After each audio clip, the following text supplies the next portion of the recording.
Low key, niggas hating but they don't want no beef. State gang, true sippers, bitch, I bet we gon' eat.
All rise, jurors entering.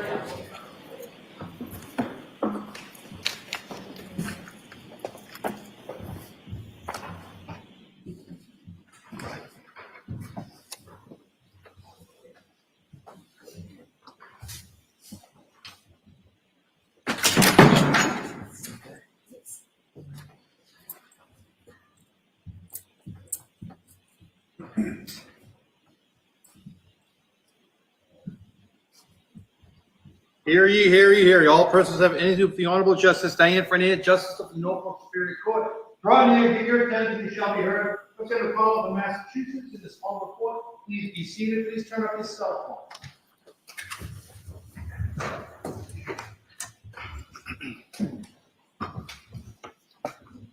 Good morning, jurors. Good morning. Hope you all had a nice night. Jurors, we'll start today with the questions that we have every morning. Jurors, were you able to comply with my order that do not speak to anyone about this case? Yes.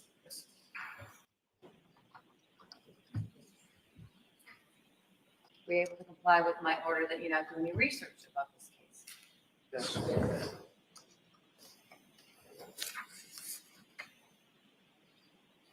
Were you able to comply with my order that you not access any social media or any news media? Yes.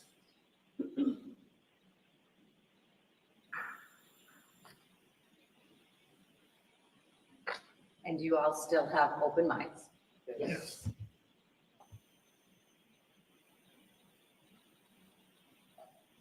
First, again, thanks for your obedience to those rules. We're ready to begin today's work. The record should reflect that all jurors have answered yes to all of the questions. You can come back on the stand. Thank you, Your Honor.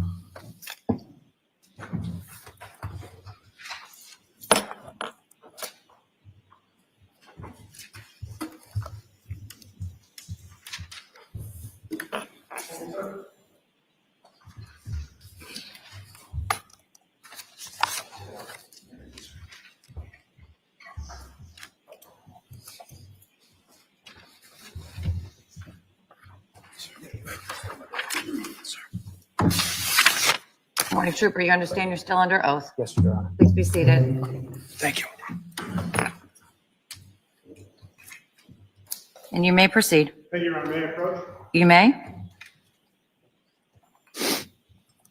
Trooper, do you recognize that report I just handed to you? Yes, sir. And have you had a chance to review that report before coming in here today? Yes. Is that a redacted version of what's been marked for identification I with some images blurred out? Yes. And so that would be a collection of text messages between the number identified for Brian Walsh and the number identified for Anna as far as contacts. Is that correct? That is correct. What are the last four digits of the Brian Walsh number? The last four is 8646 And what are the last digits for Anna New? 7966. Your Honor, the Commonwealth would seek to have this marked as the next exhibit, the redacted version of I. Any objection? The Celebrite report between the interactions of the phone ending in 8646 to 7966 is now in evidence as Exhibit 169. Thank you. Your Honor, may I publish 169? You may. Thank you. Ms. Gilman, can we have what's been marked as 169 on the screens, please? Trooper, directing your attention to the first text on the page, which phone number is, what are the last four digits of the phone number sending this text message? 8646. What is the body of the text? Hello. And what is the date and time it was delivered? December 25th, 2022 at 11:53 a.m. And Ms. Gilman, could you scroll down to the next two texts? Trooper, which number is sending this text? The number ending in 8646. And what is the body of this? Thomas asked if you were coming today. And what was the date and time it was delivered? December 25th, 2022 at 11:53 a.m. And then if you could scroll down, Ms. Gilman. Thank you.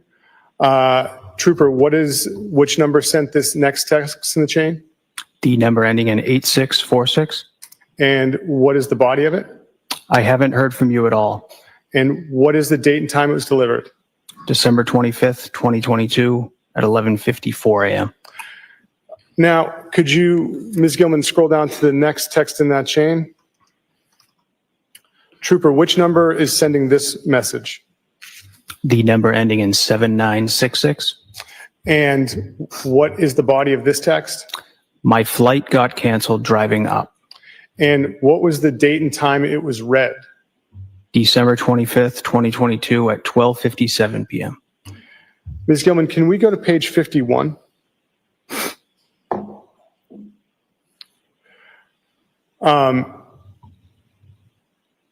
Trooper, this top text on the page, which number is sending it?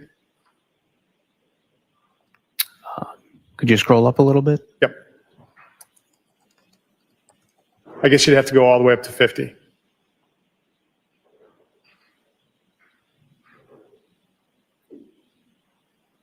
Which number is sending this text, Trooper? The number ending in 8646. And if we could go back down to 51. What was the time in the bottom corner of this text after it says sent? December 30th, 2022, 6:33 p.m. Now, Ms. Gilman, could you scroll down to the next message in the chain? Thank you. Trooper, which phone is sending this message? The number ending in 8646. And what is the body of it? Hello, Thomas found the phone playing on William's bed. William said he forgot it was there. Ha ha ha. Okay, call anytime. What is the date and time? Now, this doesn't say delivered, correct? Or is there a time when it was delivered? It does not say, sir. What is the date and time in the bottom corner of the text? January 2nd, 2023 at 2:33 p.m. And so, sir, if there's no delivered, what does that mean? I don't believe it was ever delivered to the intended recipient. But there's a date and time. Is that when the text was written? The bottom right? Yes. That's when it was sent. That was when it was sent, because there's a status saying sent. Correct. Okay. Can we scroll down to the next text? Trooper, which phone number is sending this? The number ending in 8646. Could you read the body of this? Hello, where are you? Please call, text, or email. Exhausting day with the boys, and we had fun. Going to bed early. Big day tomorrow for everyone. I still love you. Ha ha ha. And what is the date and time in the bottom? January 2nd, 2023, 7:18 p.m. And does this note if it was delivered? It does not. Could we go to the next page, page 52? Which number sent this message, sir? The number ending in 8646. And what is the body of it? Hello. And what is the date and the time? January 3rd, 2023 at 6:39 a.m. Does this denote if it was delivered? It does not. Could we have the next text? Which number sent this? The number ending in 8646. And what is the body of it? Where are you? And what is the date and time of this? January 3rd, 2023, 6:39 a.m. And this has a status of sent? Yes. Could we have the next message? Which number sent this? The number ending in 8646. And what is the body of it? I'm worried. Please call or email. And what time was this sent? January 3rd, 2023, 6:39 a.m. Could we go to page 53? Which number sent this message, sir? The number ending in 8646. What is the body of this? Where are you? I just called and it went straight to voicemail. Calling you in Viber now. And what is the date and time this message was sent? January 3rd, 2023, 8:30 a.m. Can we have the next message, please? Which number sent this? The number ending in 8646. And what is the body of this text? I will call after I drop the boys. If I don't hear from you this morning, I'm going to report you missing. What is the date and time this was sent? January 3rd, 2023 at 8:32 a.m. And going down to the next message, what number sent this message? The number ending in 8646. What is the body of this message? Hello, I texted your sister and Alyssa. I am calling Jeff if I don't hear from you. Where are you? And what is the date and time this was sent? January 3rd, 2023, 12:16 p.m. Going down to page 54. Sir, which phone sent this message? The number ending in 8646. And what does the body of it say? Hello, And what is the date and time it was sent? January 3rd, 2023, 7:03 p.m. And the next message, sir, which phone sent this? The number ending in 8646. And what is the body of this text? Where are you? The boys and I are worried. I'm calling work tomorrow if I don't hear from you. And what is the date and time this was sent? January 3rd, 2023, 7:04 p.m. Going down to the next message. What is the phone number that sent this? The number ending in 8646. And what is the body of that? Where are you? And what is the date and time that was sent? January 4th, 2023 at 10:14 a.m. And can we go to page 55 for the final message? Sir, what number sent this? The number ending in 8646. And what is the body of it? I am calling Jeff now. And what is the date and time it was sent? January 4th, 2023, 10:15 a.m. For the messages on January 2nd through January 4th of 2023, does any of the messages denote that they were delivered? It does not appear that. Your Honor, I have no further questions. Cross-exam.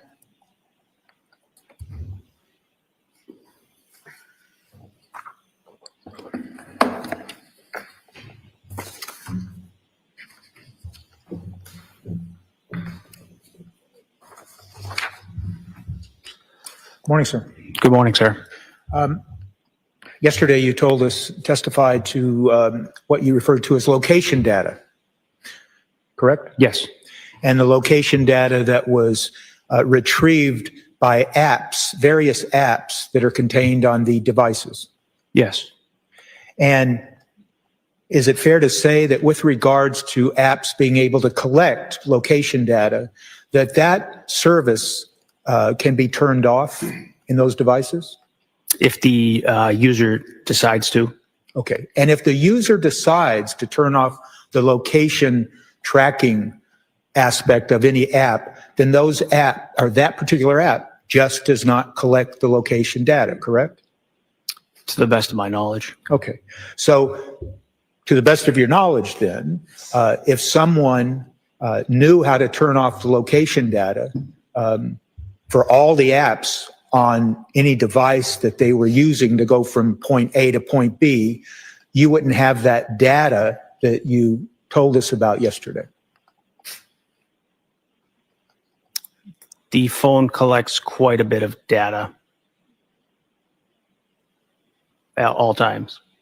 I thought you just answered the second to last question. To the best of my knowledge, if you turned off the apps, the device would not collect location data. Well, app-specific Mhm. location data. Yes. I'm sorry, you're going to have to speak up if you don't mind. You're asking about app-specific Okay. location data, correct? All right, yes. Okay, yes. So are you telling this jury that if someone turned off the location tracking aspect of an app, that you would still get location data from other sources? There's a possibility, yes. Possibility. All right.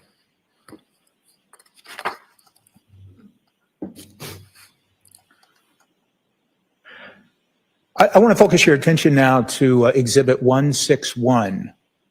That is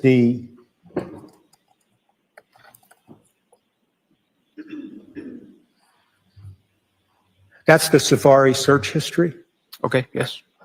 When you say okay, you mean yes. Yes. Is that what you mean? Okay. I don't want to confuse you. If I ask a question, just tell me, ask it again, and I'll. Yes, sir.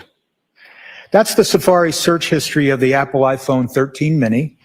And it ran a date range of December 25th, 2022 to January 4th of 2023. Is that right? Correct. And then that same exhibit, and I think it was referred to yesterday, contains what was referred to as Chapter 2. You recall that? And the Chapter 2 is the Safari web history of the same device that runs from December 31st, 2022, from 9:28 a.m. to 9:31 a.m. Correct. Is that correct? Yes. And you testified yesterday that even though the data would be collected and extracted from those two sources, the search history and the web history, that the web history would generally contain additional and more detailed information? That's correct. And who was it that decided then to limit the web history information included in Exhibit 161 to only one day for just a couple of minutes? It was a decision by the prosecution team. Okay. And so you told us yesterday that you work for the Norfolk County District Attorney's Office, correct? Yes. So, and you told us yesterday that you're an investigator, correct? Yes. And so as part of your role as an investigator with the Norfolk County District Attorney's Office, is it fair to say that you take direction from the district attorney that's prosecuting a particular case? More collaboration. We bring the investigative piece and they bring the legal advice and piece to the case. Do you ever then inform the district attorney, whoever it is that you're working with on a particular case, that, for instance, web history would have additional information that might help explain entries that were found in the search history? I present the data that is extracted from the device. So my question was, do you ever take the time to explain to the district attorney assigned to the case you're working on with them that the web history would contain additional information in addition to the search history? Yes. So in any event, with regards to Exhibit 161, you were instructed or advised to only include the web history for one day, December 31st, and only for a few minutes. Well, that particular searches were on Apple Maps, which were contained on Safari history, search history. Were you instructed not to include certain information in Exhibit 161 then? We had the date range of December 25th, 2022 through January 4th, 2023, sorry. And what about the web history? Were you instructed only to limit the inclusion in Exhibit 161 to that one day, December 31st? We only chose to do that specific, those specific searches from 9:28 to 9:31 a.m. Okay, I'm just going to ask, and it's probably me. I can barely hear you. Sorry, I'm sorry. I might be going deaf. that's fine. Yours, are you able to hear? And Right. apologize. That's my concern. But you need to be able to hear him as well. I'm concerned about that. I understand. Attorney Timpson. I I will understand. do my best.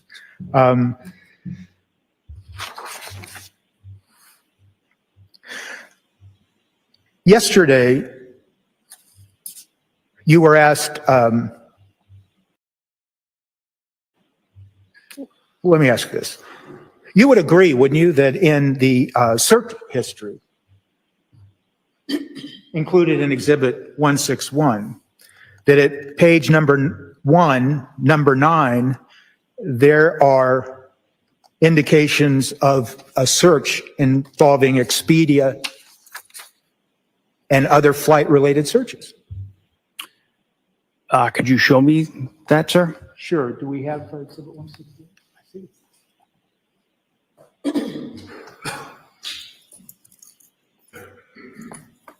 May I approach you? You may. Thank you, sir. Or refer to you as a trooper? Or do you have another title? I just don't want to misstate. No, that's fine, sir. Trooper? Yeah, that's So Trooper Keith, I want to focus your attention now to page 1 and the entry number 9. Am I correct in saying that that references a search related to Expedia? that's correct. And that search occurred at 12:25:22 at 11:39 a.m. Is that fair to say? Yes. And those searches related to Expedia, they continue through record number 20 at page 2. Is that correct? Yes, it goes from Expedia to Check a Flight to Check a Flight JetBlue. All right. So yesterday you told us and you testified to one entry having to do referring to JetBlue, correct? Yes.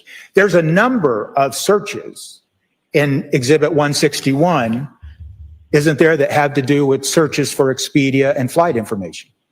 Yes. And once again, if you were to look at the Safari web history of the same device for this same information at the same time, you would find more information and put context into that search. Is that accurate? Yes, there would be more information. Okay. But as you sit here today, and based on what is and is not included in Exhibit 161, you can't give us more context to any of those searches regarding flight information, can you? No. Yesterday, and I'm going to ask you to turn to page 4. Yesterday, you were asked questions about an entry on page 4, record number 42. Am I saying that right when I refer to record number 42? Do you understand what I'm talking about? Yes, sir. Thank you. That was a search regarding what? Number 42. Would you like to read the date, time, or just the search term, sir? You can read it anything you want. Yes, to make it complete. Item 42. The search occurred on December 25th, 2022, 12:28 p.m. And the search was Xmas Day plane crash. Okay. And those types of searches, and when I say those types, the subject matter that's contained in record number 42, it continues through record number 45 on page 4, doesn't it? Yes. And that is timestamp 12/31/03 at record number 49. Correct. Now, yesterday you were also asked about a specific reference, and once again, page 4, record number 53. And that's the record that indicates Anna Walsh found dead, correct? Correct. And those searches continue through 12:45:58 on page 4, don't they? Yes. Now, it's fair to say that once again, if you had the web history to that particular search, that would give more context into what that particular search is that you just talked about at number 54, record number 53 at page 4. It would give you more information and more context, would it not? It would. Yes. You have no idea, do you, as you sit here today, what the user was thinking when he or she inputted that search that you just testified to, do you? I do not. I know the content of it. I do not know the intent of it. Okay. Are you aware of the fact, given the fact that you're an investigator, and I presume you conducted some investigation in this case on behalf of the Norfolk County District Attorney's Office, are you aware of the fact that that Mrs. Anna Walsh, her flight was canceled on 12/25? Yes. And did you investigate the circumstances of that cancellation? I personally did not. Okay. So you're unaware of the snowstorm or anything like that that caused canceled flights? I don't know the particulars around the. All right. I want to focus your attention once again at Exhibit 161 to a number of searches that began at record number 445 at page 30. Page 30, sir? Page 30. And it's record number 445.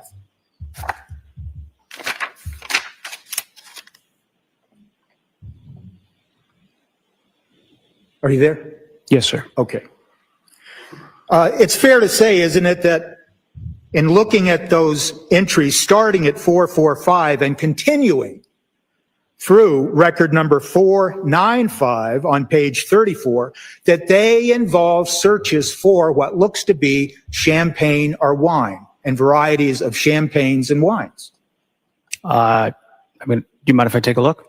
I don't mind at all. No, sir. Okay.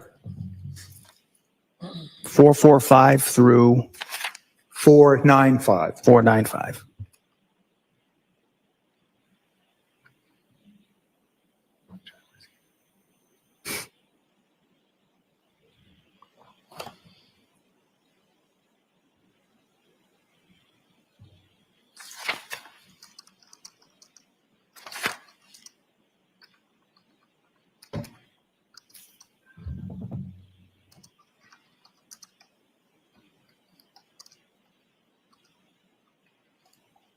Sir. Yes, that appears wine and champagne Okay. through those searches. And it's fair to say, isn't it, that you've carefully reviewed all these records, haven't you, before you testified here, starting yesterday? Yes. And if you turn to page 62, beginning at record 924, and I'd ask you to just run through up to page 63, record number 943. Once again, a number of searches regarding champagne or wine or things like that.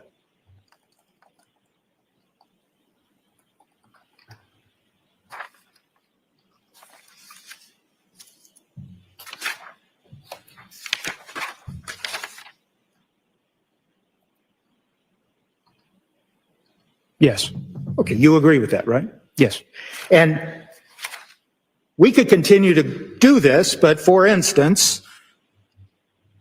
though all of those searches were being conducted on December 30th of 2022, weren't they?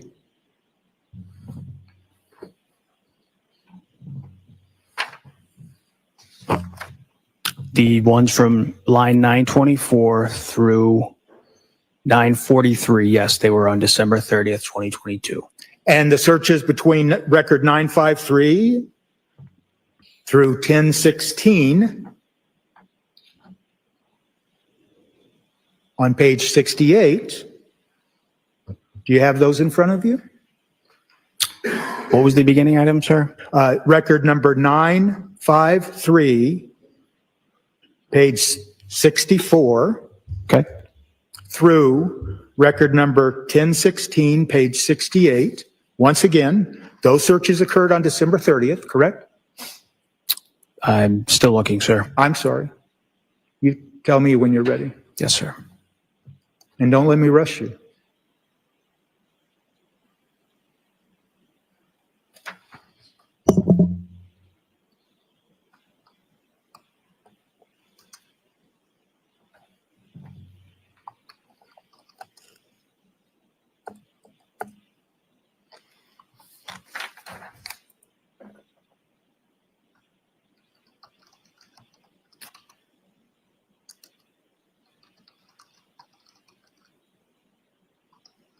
Yes, those searches occurred December 30th, 2022, between approximately 7 p.m. to around 7:15 p.m.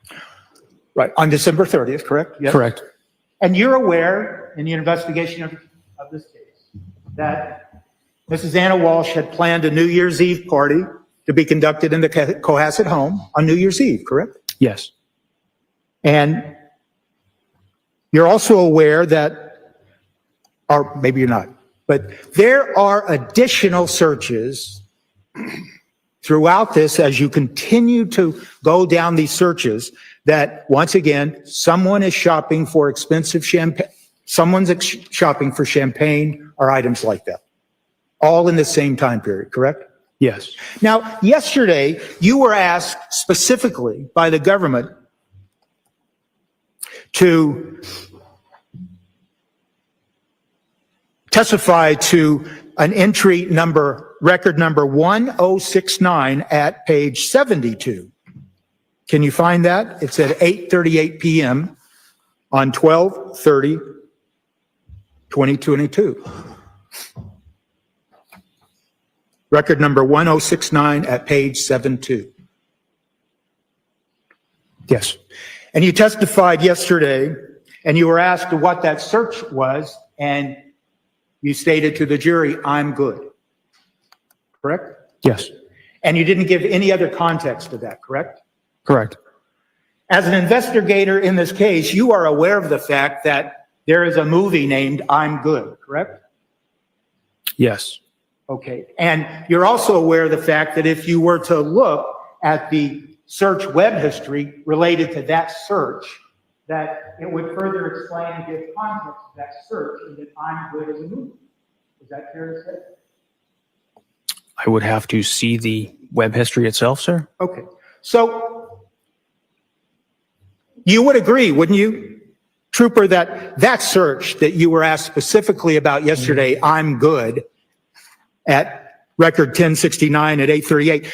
That search regarding a movie occurred in between all this shopping, all these searches going on, having to do with champagne and wine and everything else, correct? This occurred after the ones you had me read prior. I would have to look if there are searches containing wine and champagne after, sir. Well, let me focus your attention then, and that's a certainly fair and accurate response. Why don't you look at page 72, the same page, and record number 1078.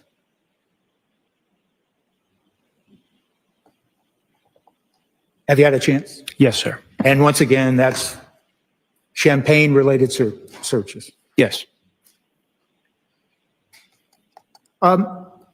So it's fair to say, isn't it, Trooper, that when you were asked yesterday on direct examination and to specifically refer to that one search at number 1069, I'm good, there's certainly nothing nefarious about someone conducting a search for a movie entitled I'm Good, correct? Again, sir, I only know the context of this. I don't know the content or the content, I don't know the intent behind it. You would agree that these records that you have in Exhibit 161, if you know, they have multiple searches related to movies and movie titles, correct? I just know the I'm Good one that you referenced, sir. Okay. Well, let me just briefly point you to record number 1128 at page 75. If you can go there. Yes, sir.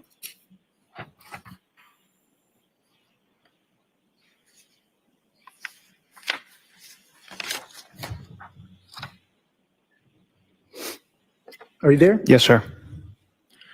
Starting there, if you could just start there, that looks like a reference to a movie or a movie clip, correct? 1128 Yes. states tone MOV, TOE-MOV. Do you know what that refers to? I do not. Okay. Just now run through the searches and up to and including number 1147, page 77. Can you do that? And as you look through those, there are multiple references to movies and movie clips, if you know. Yes, there is, sir. And then finally, if you can look at record number 1148 on page 77, now we start some more champagne searches. Is that accurate? Yes, it is, sir. So you're not, as you sit here today, you don't know who was actually searching for champagne and those related searches all during this day of December 30th. I do not. And you don't know who was searching for all those movies and things like that. I do not. And you wouldn't testify to the jury now that there's anything nefarious about someone conducting multiple searches for champagne or movie clips, is there? Could you repeat that, sir? There's nothing nefarious about someone searching for champagne or multiple movie clips during this period of time. No. And based on your investigation of the case, you did carefully look at each entry of the searches, correct? Yes. Now,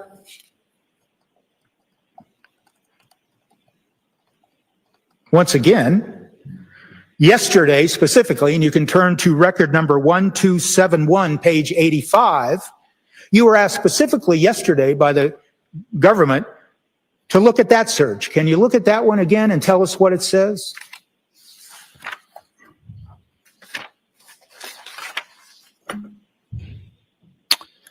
Line 1271, dated January 2nd, 2023, 6:42 p.m. And the search states, I'm good. So you testified to that yesterday, and you gave no context to it, but once again, it's a reference to the same I'm good that we saw had been searched for back in December 30th, correct? While someone is conducting champagne searches, correct? Yes. And as you sit here today then, You can't tell the jury that there's anything suspicious about or nefarious, that's my word, about this search you were asked about yesterday that was conducted on January 2nd of 2023 at record number 1271. Yeah.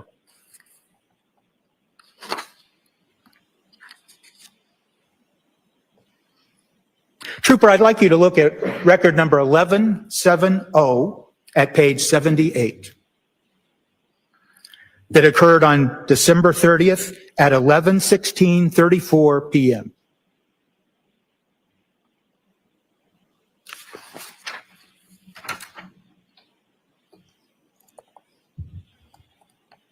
$11.70, sir? Yes, sir. Okay, You have that? I do.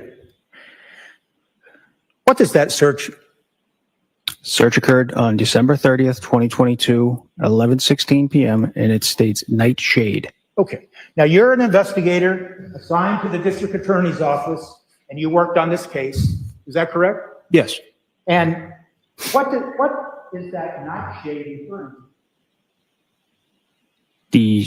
Would you like me to explain the searches below? I believe it's related to what you're asking. Absolutely, if that helps. Yes. It says nightshade noodle bar. And those searches go through record number 1175 through page 79 regarding nightshade and noodle bar and things like that. Yes. So tell us, Trooper, what is nightshade or nightshade noodle bar? What is that? I believe it's a restaurant. Okay, and where is that restaurant located? I am not sure. I am not sure, sir. You're not sure. If I told you it was located right on the town line, close to the town line of Marblehead, Massachusetts and Lynn, Massachusetts, would that sound accurate to you? I would have to search it. Okay, so you haven't searched it. No. In the context of this case, you have, as you sit here today, you have no idea of then the context of that search regarding nightshade, do you? It appears to be a restaurant, sir. That's All right. all I can say. And are you aware of the fact that in your investigation of the case that Mr. Walsh actually made a reservation for a New Year's Day dinner at the Nightshade Restaurant for himself and Miss Anna Walsh for New Year's Day? I was not aware of that.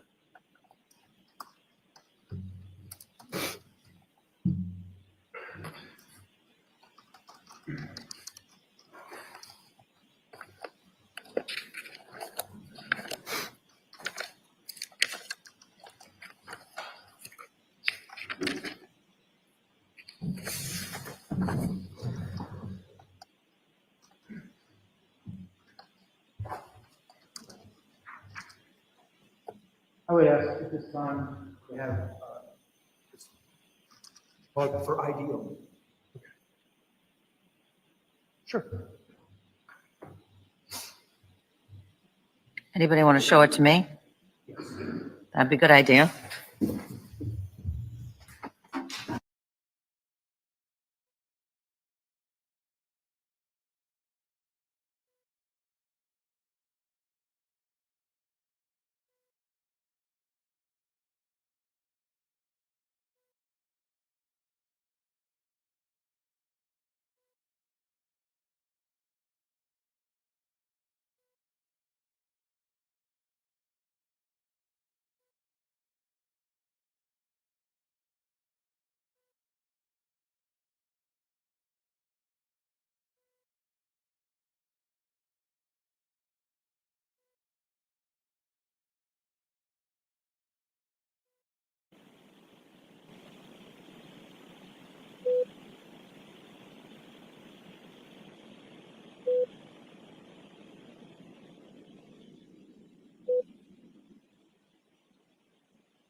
Thank you. May I approach you? Yes? Sir, you all set with this? Pardon? You leave this here? Okay.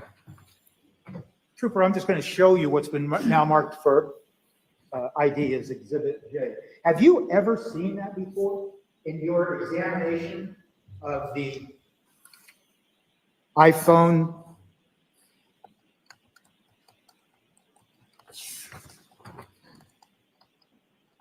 The iPhone version?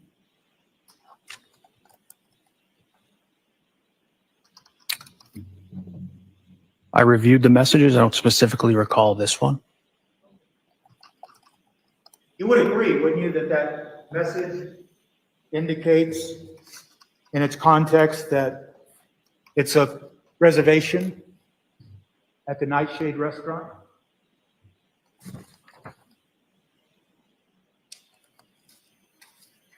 Yes, sir. And what is the phone number that it was created from?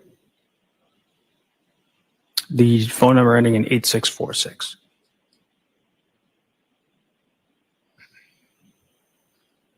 I apologize.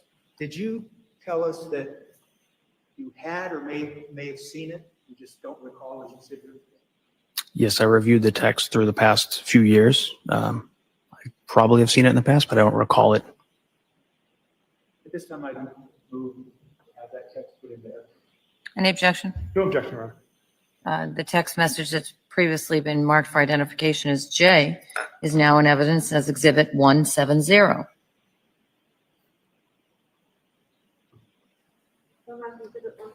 Thank you.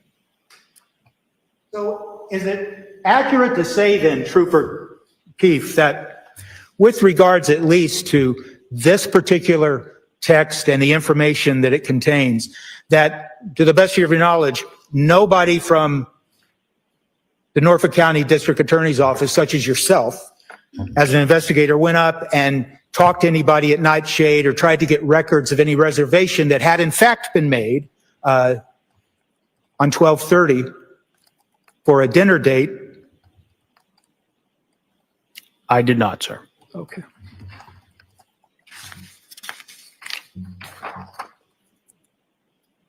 Trooper, I'd ask you to look at Exhibit 161 at record number 1250 at page 84.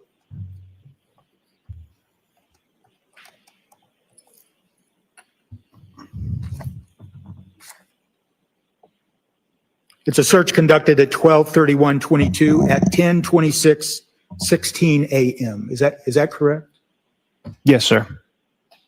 And if you will, sir, follow that search up to and including record number 1270 through page 85 that ends at 6:42:54 p.m. What was the ending line, sir? Record number 1270 1270. Okay. at page 85. Yes, sir. What do those searches involve based on the content of the search query?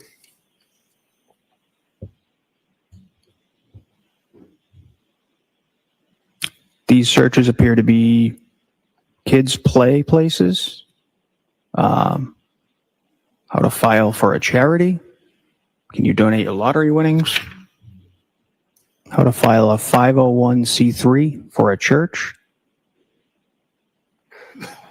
It's fair to say that those searches involve queries about charities and how to file charities related to a church or things like that, based on the search queries, correct? Yes, And do you know what a 501c3 is? I believe it's a nonprofit charity or organization. Did you or anyone from the Norfolk County DA's office, to the best of your knowledge, investigate what that charity search involved? I did not, sir. And that charity search was conducted on December 31st, New Year's Eve, at 10:26:16 a.m. That's the search at record 1250, page 84, correct?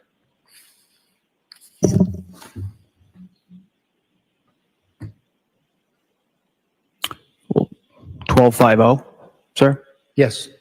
1250 is, can you donate your auto winning tax-free? Okay, I'm sorry. It doesn't specifically include the word charity. It does not. Thank you for correcting me. As you go down to the next searches, 12 1252 on, it specifically starts talking about charities and 501c3s. 1256 begins the searches for Okay. filing a charity. Thank you for correcting me. No one went and tried to find out what that was about. I did not, sir. Okay. Yesterday, you were asked specifically, sir, to tell the jury what was a search at record number 193, page 14. Can you turn to that? It's page 14, number 193.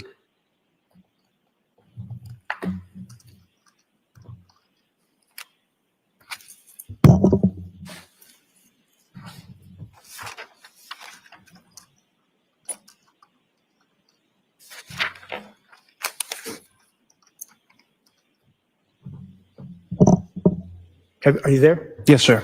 And you were specifically asked what that search was about, and you told the jury it was about Autobahn, correct? Yes. And you were asked nothing else about any of the related searches that go through record number 198 regarding Autobahn, correct? Correct. And some of those searches specifically state Autobahn USA, correct? Yes. What is Autobahn USA? I believe it's a car website or Okay, vehicles, so, motor vehicles. okay. And are you aware, based on your investigation of this case, that, and based on the content of the text messages between Anna Walsh and Brian, that Anna Walsh had asked Brian Walsh to buy her a Porsche? Yes.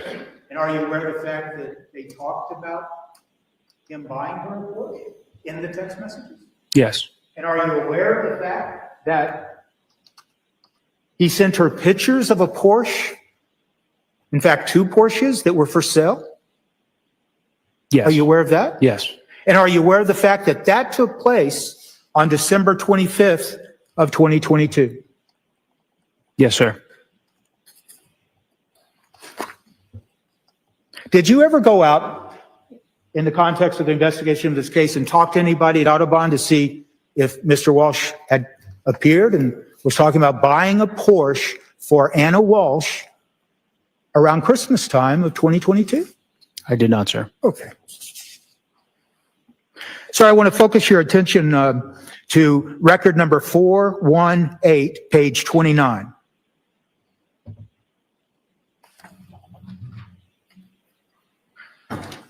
And that is a search that was conducted on December 27th of 2022 at 6:17:23 a.m. Am I right about that? Yes.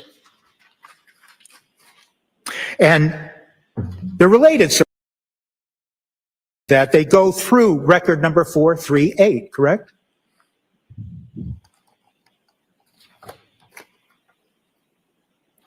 Correct. Those searches are related to a Verizon store, correct? Yes.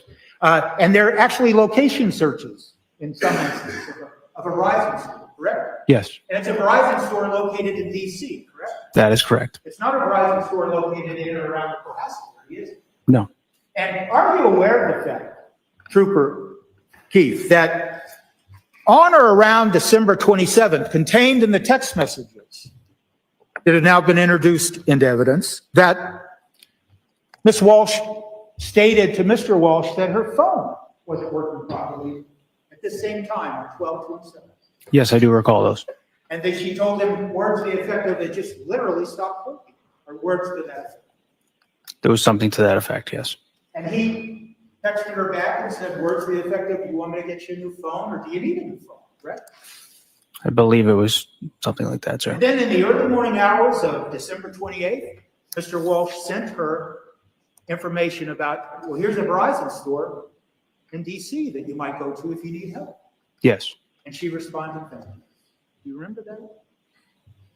I remember the messages about the Verizon store.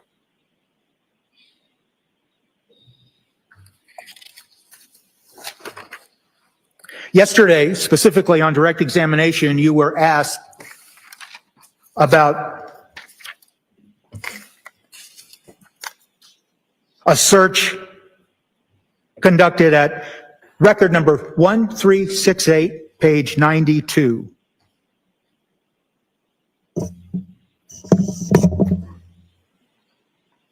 And that search was conducted on January 4th of 2023.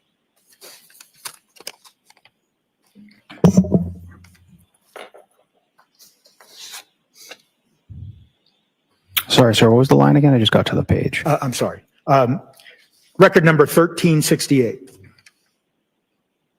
page 92. Okay. You were asked about that yesterday. Yes, I was.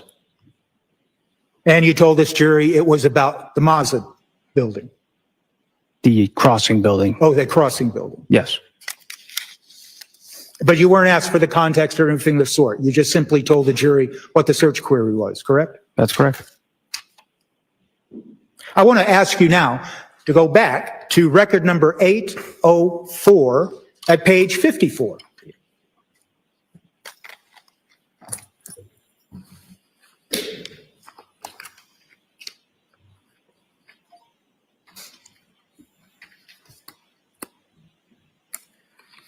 Are you there, sir? Yes, sir.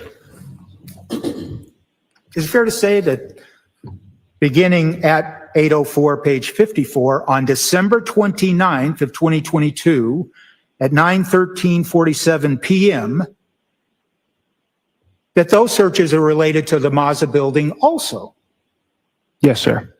And those searches go through record number 825 at page 55. Yes, the Mazda building, crossing building. Correct. So yesterday, you weren't asked about those searches that go back to December 29th. You were only asked about the search on January 4th. Is that correct? No, I believe I was asked about those searches prior to. All right, fine. Then I'm Yes. wrong. You know what the Mazda building is? It's a building in DC, I believe, near where Anna Walsh works. What about the crossing? I don't know the specifics, just building in DC. As an investigator in this case, and since you were asked specifically by the government yesterday to tell the jury about those searches, you went and investigated what had been occurring at the Mazda building in Tishman Spire regarding their management of the Mazda building and that area? I don't know the specifics, sir. Are you unaware of the fact, Trooper, as an investigator connected to this case, that there was a Legionnaire disease outbreak in October of 2022 of those properties that were managed by Tishman Spire? I was not aware of that. Are you aware of any letter that's contained, or let's strike that, that's not fair. Are you aware of any letter that was issued by the DC Department of Public Health specifically to Ann Walsh in her capacity as Regional General Manager regarding that Legionnaire disease outbreak? Objection. Sustained. Did you investigate and ask anybody at Tishman Meyer about anything occurring in October regarding the building that they were managing, specifically that Anna Walsh was managing? Objection. I'll see you at the side of the bench.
So I would ask that Mark.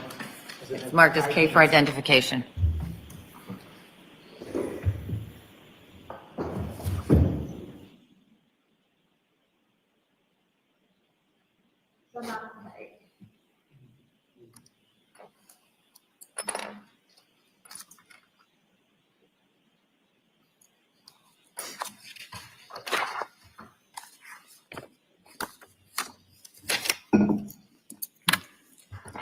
Based on your review, Trooper Keith, of the contents on the iPhone that is the subject of Exhibit 161, it's fair to say that in the searches running from the date of December 25th of 2022 up and including the end of December 31st of 2022, you saw no evidence of searches in the Safari search history regarding any searches for things like tools or searches suggesting how to dispose of a body or anything like that, correct? I did not see any of those December 25th to the 29th. Okay, and it's fair to say that based on your review of the search queries that were made and are contained in Exhibit 161, what you see for the search queries, it's fair to characterize them as there's multiple searches for various actors and actresses and music and movies, piano lessons, kinder care, and even a dog barking toy. Do you recall those? I do, sir, yes. And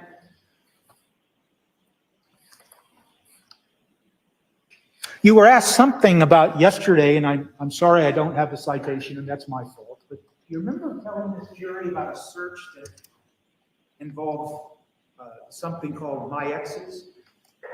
Yes. Then the search right below it, I think, if you recall, and I once again apologize, I don't have the citation, but I think you were asked on direct that it also had something like a reference to a song, correct? Yes. But you weren't asked to give context to that at all. You just told the jury what the search was, correct? That's correct. And you would agree with me, wouldn't you, sir, that once again, there's just nothing nefarious about someone searching for what turns out to be a country western song, correct? Correct.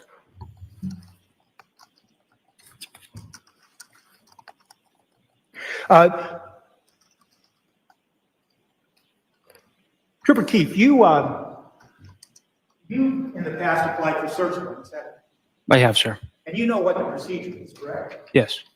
And you understand that, are you familiar with the phrase probable cause? I am, sir. And can you just explain briefly what probable cause means in the context of getting a search warrant? Objection. Overrule.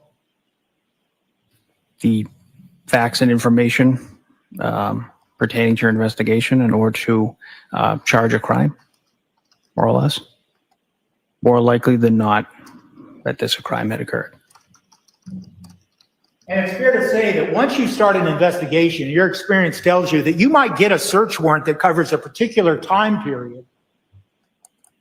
And if you get information, either based on the content of what you discovered pursuant to the search warrant or your continued investigation, you can return to a court and apply for an additional search warrant, can't you? It depends what the search warrant is for, what the search warrant is for. In a case where you're investigating what happened, such as this, what happened to Anna Walsh, wouldn't it be important to you to look back beyond 12/25 of 2022 to see if there was any evidence in the iPhone Mini or the iPhone SE or the iPad or the MacBook to see if there were any other entries that indicated that the person using those devices had planned to do any harm to Anna Walsh? At the time, we do not have probable cause to expand that search warrant, sir. Well, you certainly had, at the time, I'm sorry, During that investigation. During, You have to speak up a little bit. sorry. Could you repeat the question again? Sorry. Yeah, it was,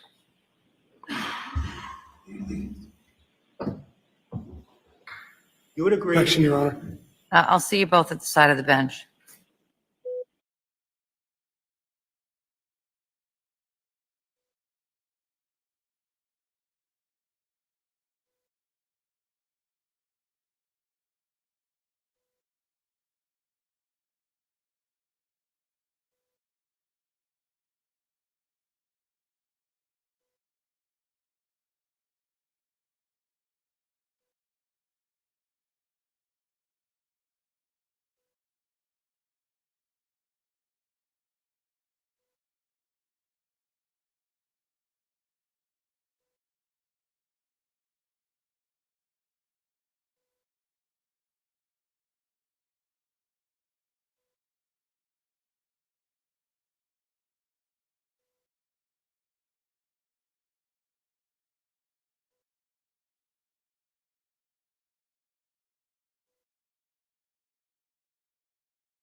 here, you know what we're working on there, and discussing a lot of evidentiary issues.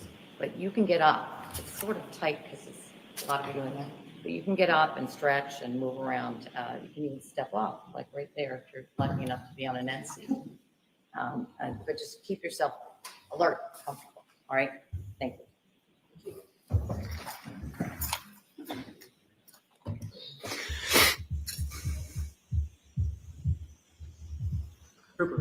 Yes, sir. Who was the Mass State Police officer designated as, quote, the case officer in the investigation of this case on or around January 8th of 2023? That would be Trooper Michael Proctor. And what does case officer mean in that context? You manage the case. So you're the lead case officer. You delegate tasks and things that need to be done throughout the course of the investigation. So you manage the case and you oversee the investigation. Is that- Those are your words, right? Yes. And it was Michael Proctor. Yes.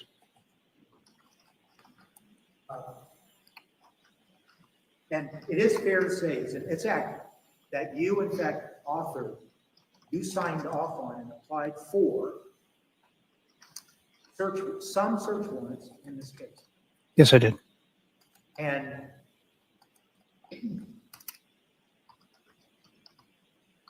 you were the trooper in charge, being a forensic digital specialist, to analyze the data on the iPhone mini, correct? The iPhone 13 mini, yes.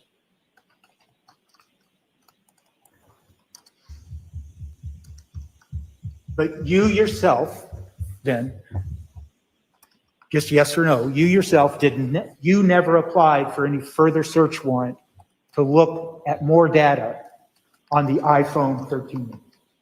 I did not.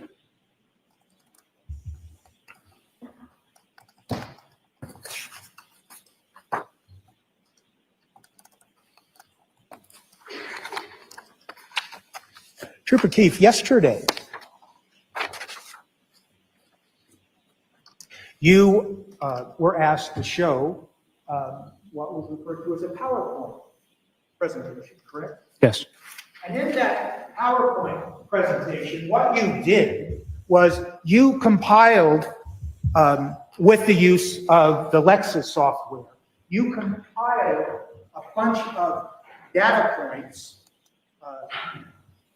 and believe that you were able then to explain the certain locations of those two phones, the iPhone SE and the iPhone mini, over a period of time, relevant to the investigation of the case, correct? That's correct.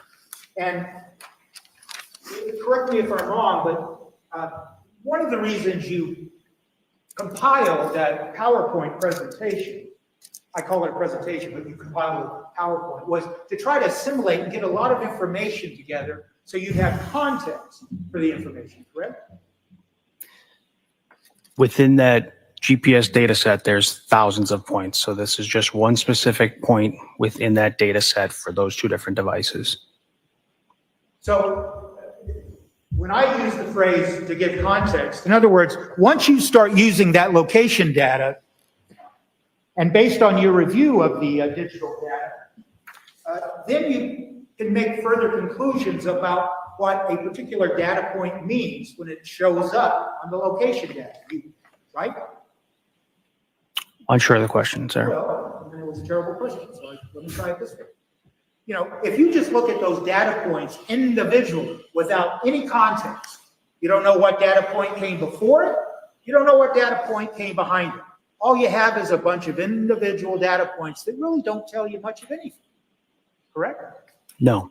Well, I'm not correct. No. Once you put together all those single independent data points, you begin to better understand what the location data is telling you. Once they are uploaded using the mapping software, it's an interactive map, and you can look at the thousands of data points day by day, time, specific dates, times, and they'll map out specific dates, times of the events of the location.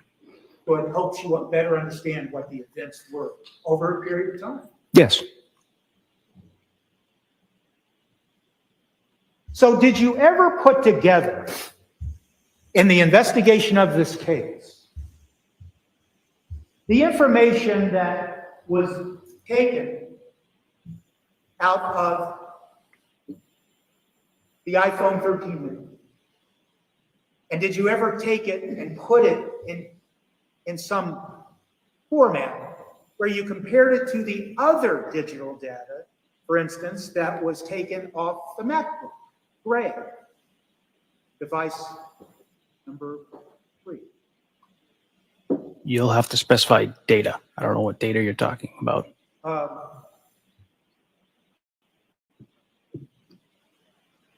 No. The data on the MacBook it included the activity that was gleaned from the MacBook beginning on or around December 25th up to and including January 1st of 2023. Is there anything specific? There's a lot of data contained within both devices. I'm not sure what you're asking me to compare. Well, I think you told us, Jerry, yesterday that with regards to the location data, you had something like over 40,000 data points to deal with, correct? From the iPhone 13 mini, yes. Okay. So then you decided, out of that 40,000 different data points, you decided which ones you would use to help better understand what events occurred during that relevant time period that you testified to yesterday, correct? Yes. So I guess my question is that, did you ever make an effort to get all the data information from the MacBook Gray searches and then compare it to the data that you took off the iPhone 13 mini and look at that data, line up, and see what happened over a period of days, 12/25, 12/26, 12/27, through January 1st, according to the times of when each event happened on each one of those days between those devices? So Trooper Nicholas Guarino did the MacBook extraction and analysis. Are you asking specifically about location data? No, I'm talking about the data that was gleaned from the MacBook Gray and, for instance, the data that you gleaned from the iPhone mini. I did not compare the two, if that's what you're asking. Would you agree with me, Trooper Keith, that if you lined up all of the data that showed what happened on those two devices, for instance, the information, the activity on the MacBook, and you combined it with the activity on the iPhone mini, the iPhone mini 13, that you would have a better understanding of exactly what was going on during the day of, for instance, 12/25/22 and 12/26/22, that would help you better understand the context of the information. Objection. Overruled. They're two different devices. They'll be used at two different times.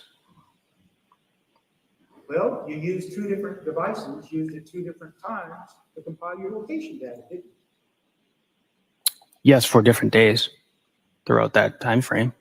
Right. So it's not, the issue isn't two different devices, is it? It's the fact that you have two different devices operating on the same day. You actually can combine all the activity that happened on device A and with the activity that happened on device B and have a better understanding of what was going on. I did not compare the two devices, sir. So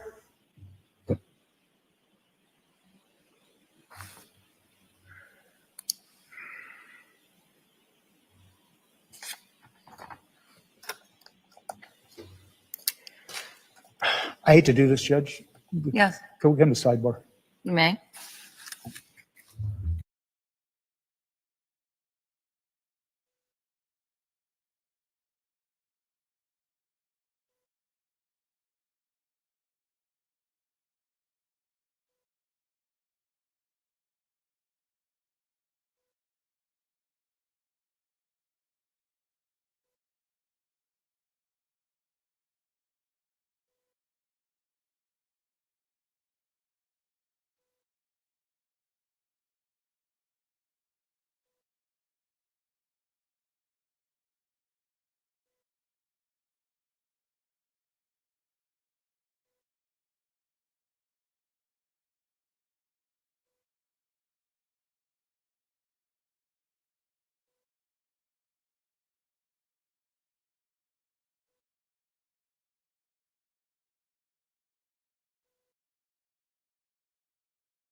Sirs, why don't you, I'm not sending you on a break. You can stand up and move around a little bit because we need to do a little work while we're still here in the courtroom, but it's not work that I need to send you up. So you can stand up if you want.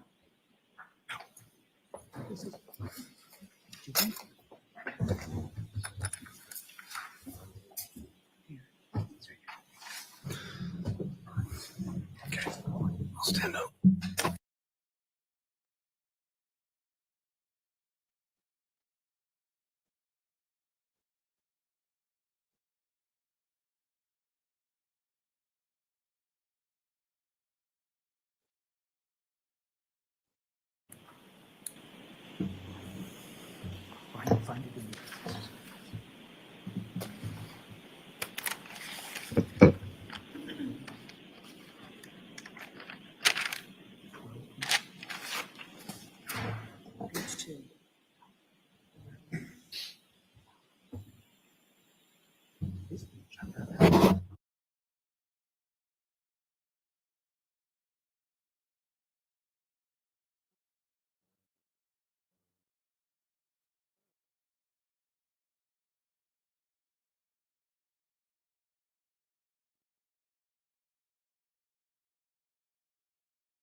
Oh, there you go.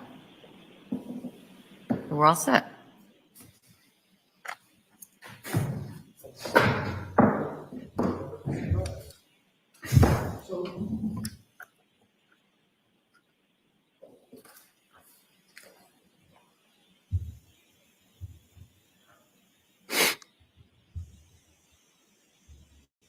I think if I could quickly ask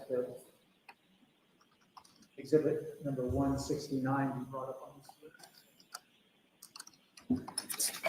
list. Then Trooper, you have your exhibit, your product is exhibit 161. You have that.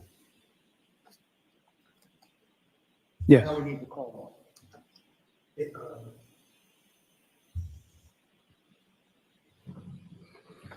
It was the last exhibit. Number 2. It's the last exhibit. 168.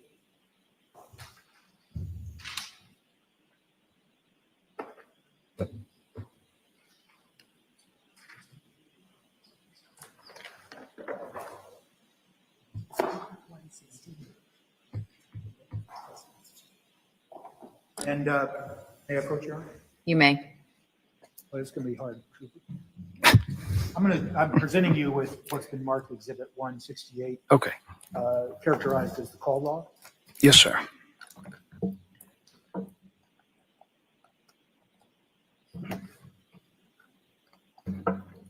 So just so the record's clear, 168 and 161 is before the witness right now? Okay, just want to make sure. Yes, 161, 168. Right. And the text messages were introduced this morning as exhibit 169.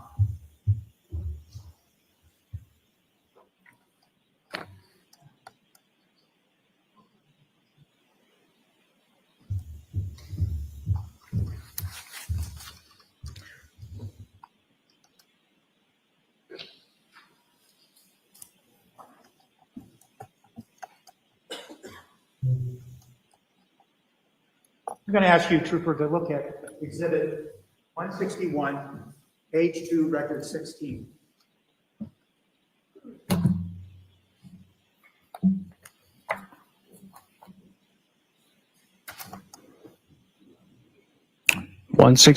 Page 2, record 16, sir? Yes, Trooper. Okay, yes, Have that in front of you? yes, Is it fair to say that that's one of the references that you testified to yesterday, check a flight, JetBlue? That is correct. Now, I'm going to ask that in Exhibit 169, page 2, dated 12/25/22 at 11:54:05.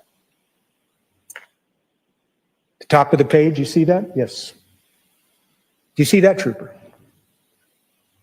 Yes. Sorry. Yes. At 11:54:05 a.m., the text message from number 8646 to phone number 7966, there's a message of, I haven't heard from you at all, correct? Correct.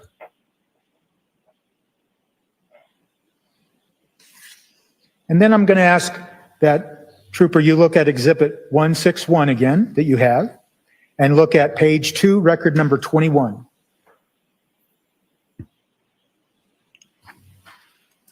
Yes. That's an entry at 12:09:24 p.m., and it is one of the searches you testified to yesterday regarding William Fasto, misspelled, William Fasto, DC Real. Correct. And so then you go down to, I'm going to ask you to continue to look at, now, page 3 of Exhibit 161 at record 27 at 12:09:28 p.m. Looks like 0.4 of a second. And that is a search entitled William Fasto, DC Real Estate, correct? Yes, that's correct. And now I'm going to ask you to look at what was marked as Exhibit 161, the call log, at page 11, record 137, a search dated at timed at 12:15 p.m. Sir, that was Exhibit 168 as the call log. Well, I've already messed Exhibit it up. 161. I did. 168. 168. Okay, I'm going to have to take it out of the binder here. It's stapled. Take your time, and I apologize.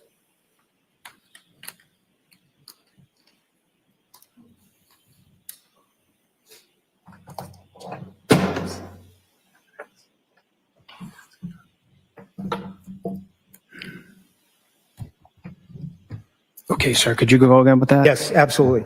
168.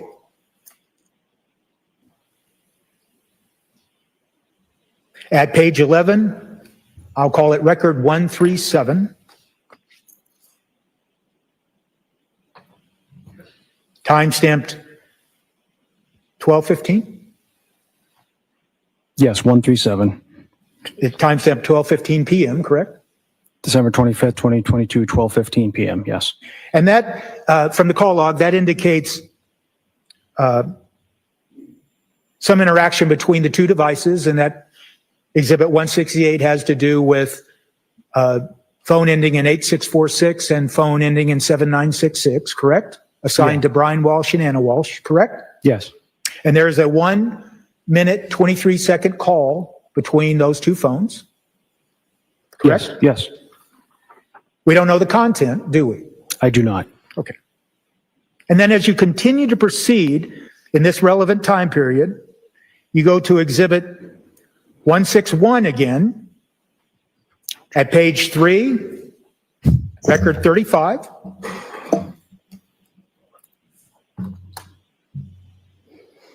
Yes. And that is a search conducted at 12:22:06 p.m., correct? Yes. And the search is Anna Walsh, Tishman Spear. Is that right? Yes. Now we get, say on Exhibit 161 for the next 5 requests, 161, page 4, record 43. Timestamp 12:28:57. Yes. Search Christmas Day plane crash. That's correct.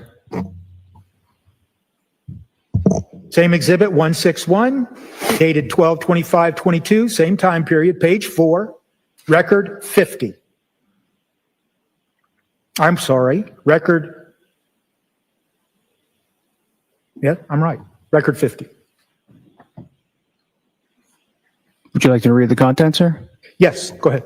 Number 50, December 25th, 2022, 12:31 p.m. Jeff Chad Tishman Spire. Right. Cyper. Now just keep going down. Exhibit 161, 12/25/22, page 4, record 53. Anna Walsh found dead. 12/45/47, correct? Yes. And once again, I think you just told the jury, Anna Walsh found dead. Correct? Yes, sir. And as we continue to go down, the next is Exhibit 161, page 5, record 57. At 12:46:10 p.m. Yes. And it's a search for Jeff Chad, C-H-O-D. Correct. Now, I'm going to ask you to look at Exhibit 168 at page 11, record 132.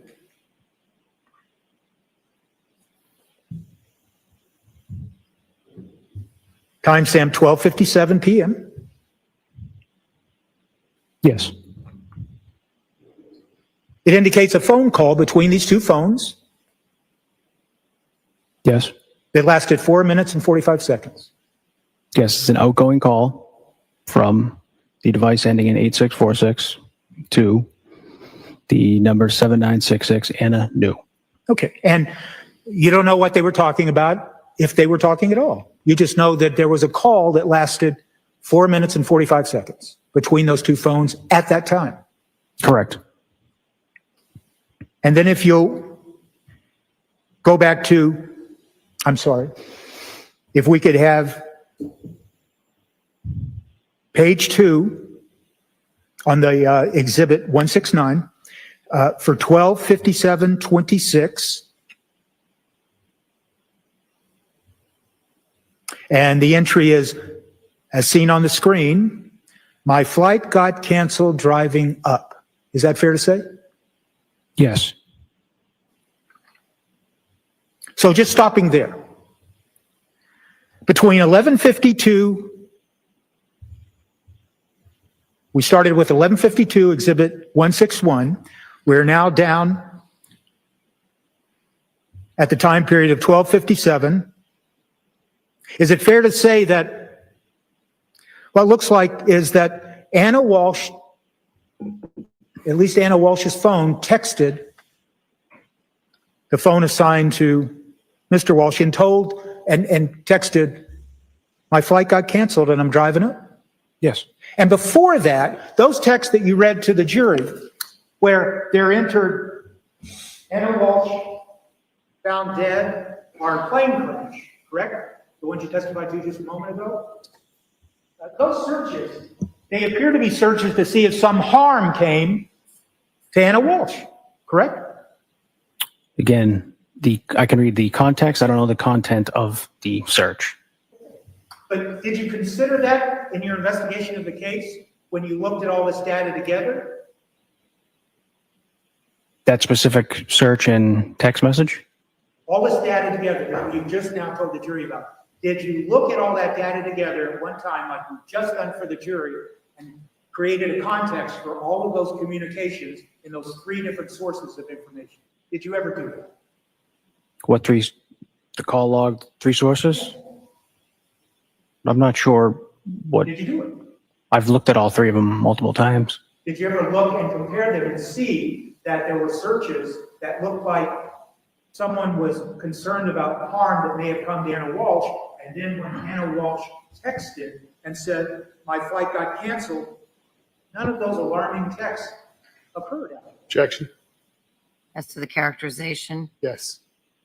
sustained. Did you see, I understand.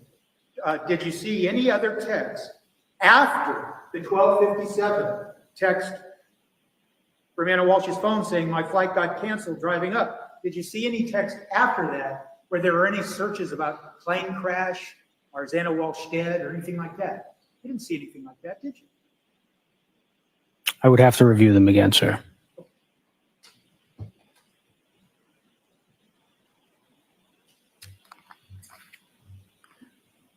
I want to ask you to look at Exhibit 168, beginning at page 11, record number 129.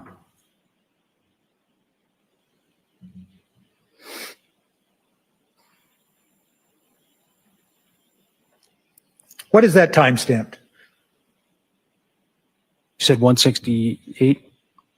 Exhibit 168. I'm sorry, Sorry. Trooper. No, 168, record, I'm looking at record 129, page 11.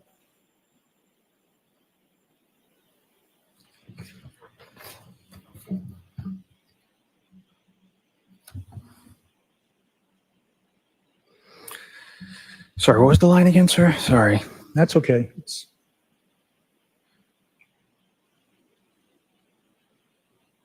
Do you see on page 11 a call that lasted 1 hour, 22 minutes, and 33 seconds? Yes, An I do. outgoing call. Do you see that? I do, sir. And that is a 1 hour, 22 minutes, 33 second call. That's an outgoing call from the phone assigned to Brian Walsh. Correct? Correct. And then do you see another call on page 11 that lasted 3 hours, 2 minutes, and 37 seconds?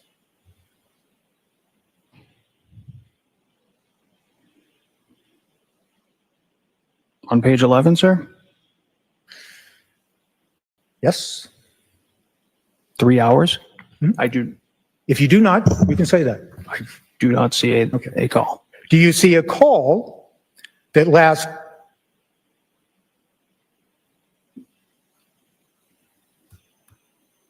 6 minutes and 5 seconds? On page 11, Yes, I do.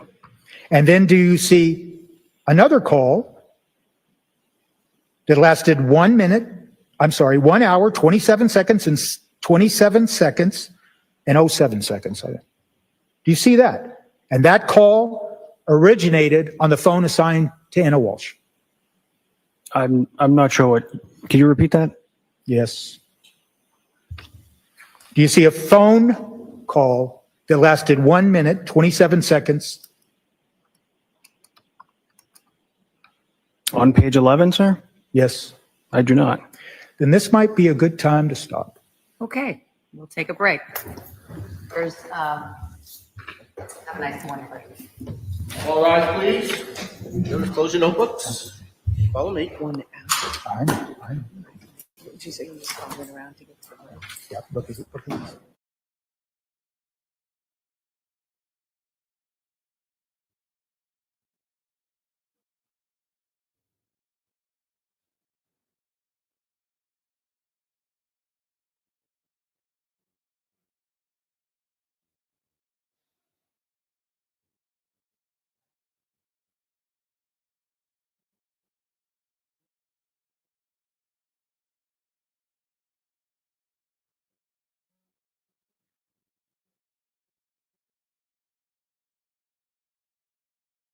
Anybody need anything?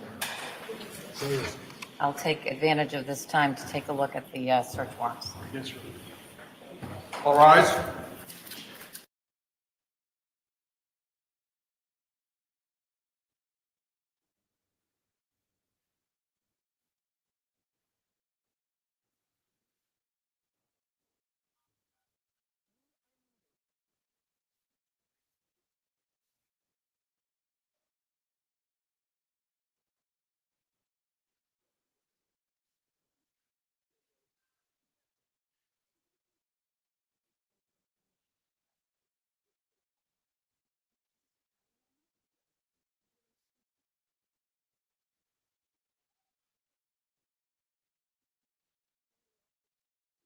I know it's maybe not relevant to the inquiry that's going on right now.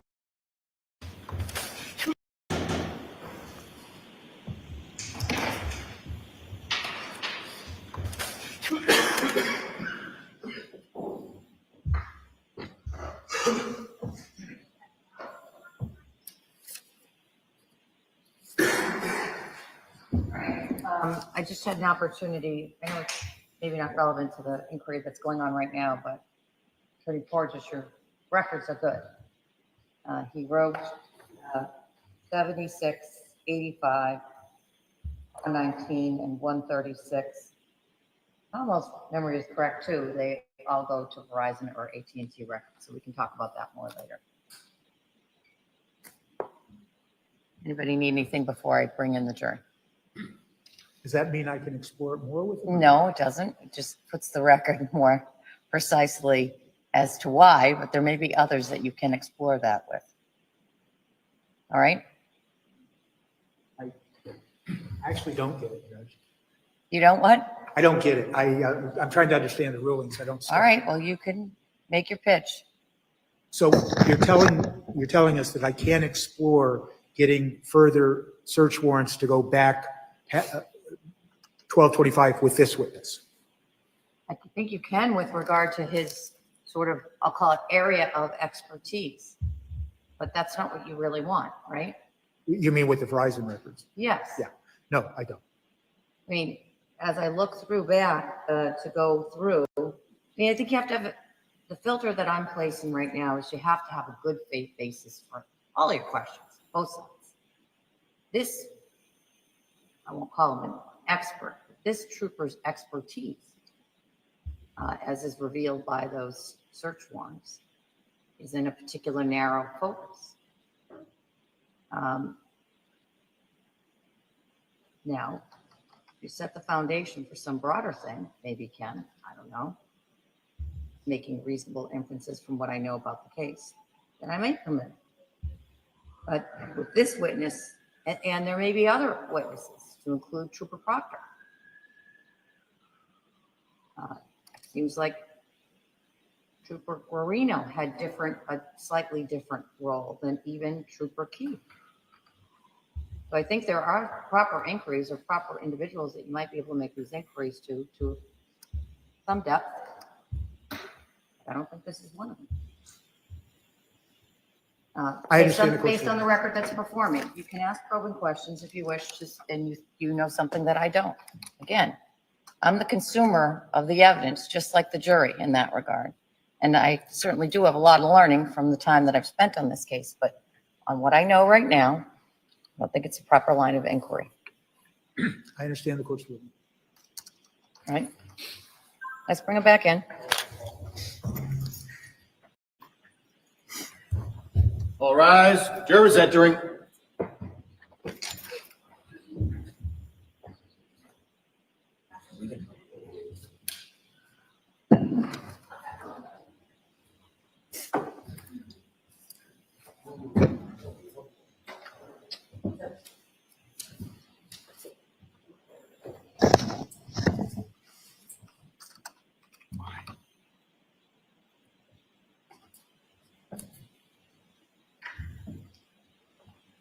Court is back in session. You may be seated.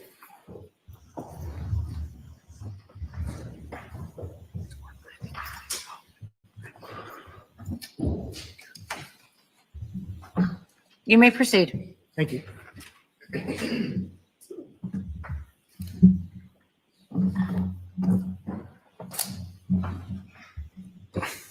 First, I'm going to apologize, but would you tell us, Trooper, that Exhibit 168, the call, that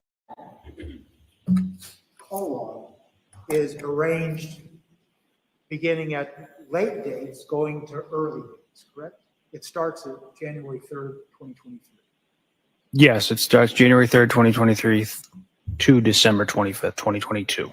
And all of the other two documents that we're using, the Exhibit 169 and 161, those all start with the earlier dates and proceed, correct?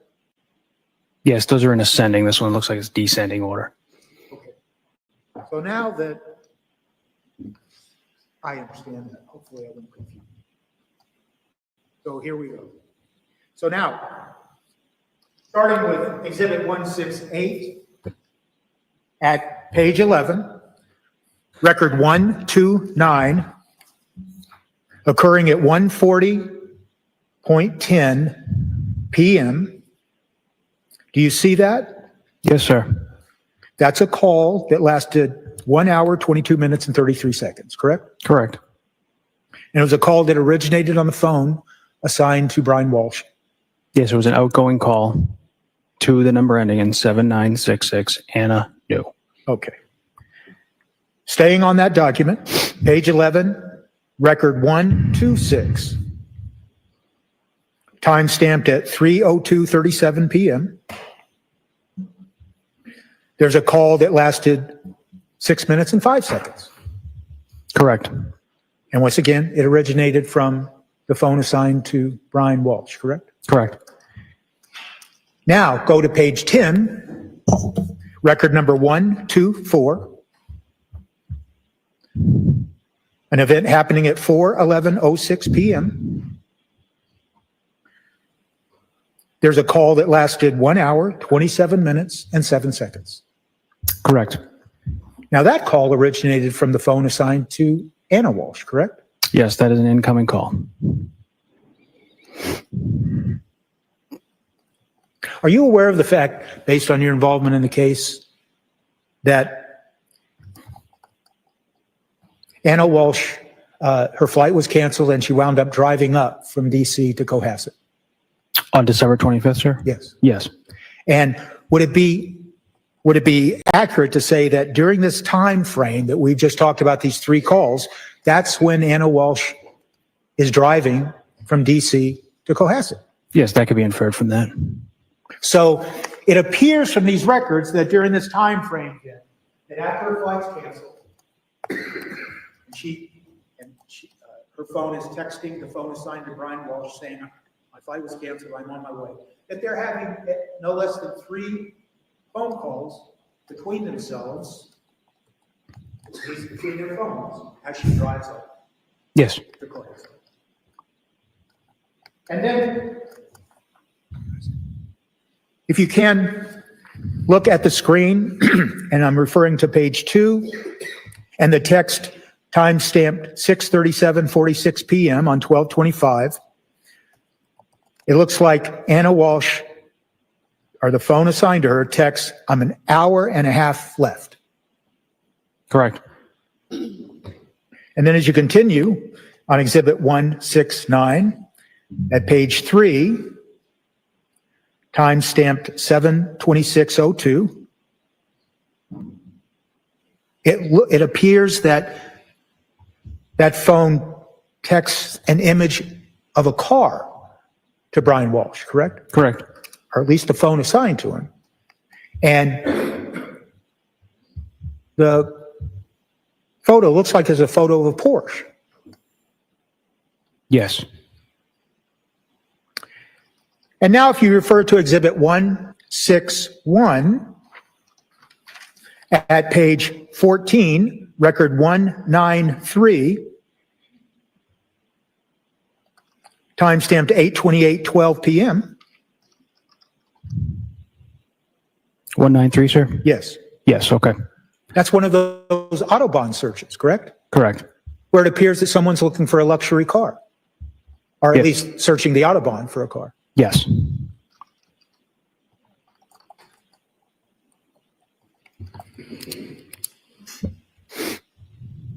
If we go now to exhibit 169, and we're looking at page 3, we see a text that timestamped 10:34:50 p.m., Yes. and it involves a property listing at Zillow. Correct.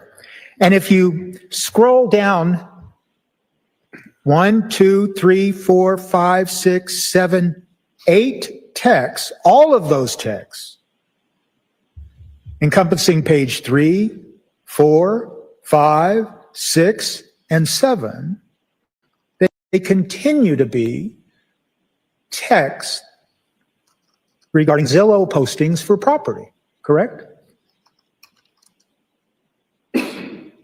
Yes, they all appear to be text sent from the number ending in 7966, assigned to Anna Walsh, to 8646 about properties.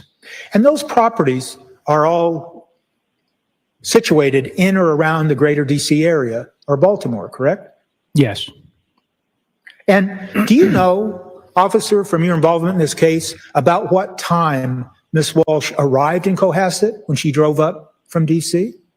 On the 25th? Yes. I do not know. If I told you that she arrived sometime around 8 or 8:30 in the evening, does that sound accurate to you based on your review of all the data? Sounds reasonable. So it would appear that all these Zillow listings we just referred to that are occurring sometime around 10:30 p.m. on 12/25 through 10:58, it appears that he's already home. Anna Walsh is already back home, and she's texting on her phone to a phone assigned to Brian Walsh all of these listings, correct? Yes.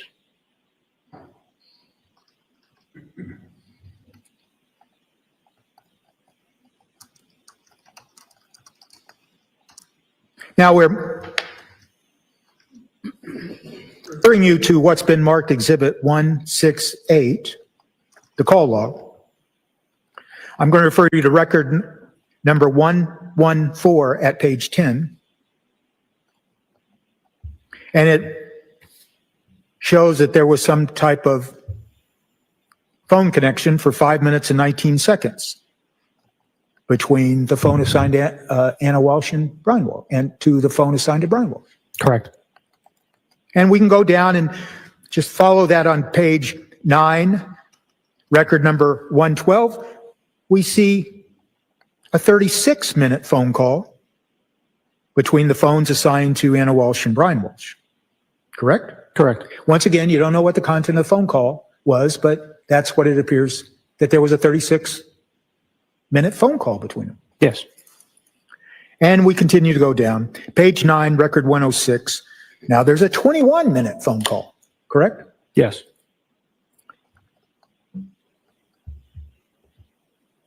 Now we're on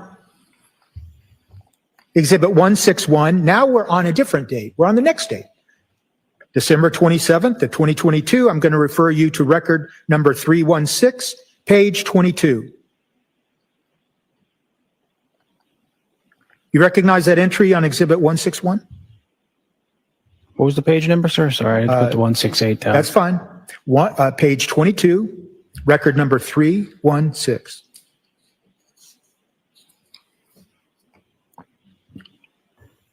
Okay. You see that? I do. It occurred at 6:57:46 a.m., correct? Yes. That's that reference you were asked on direct examination yesterday, that reference to all my exes, correct? Yes.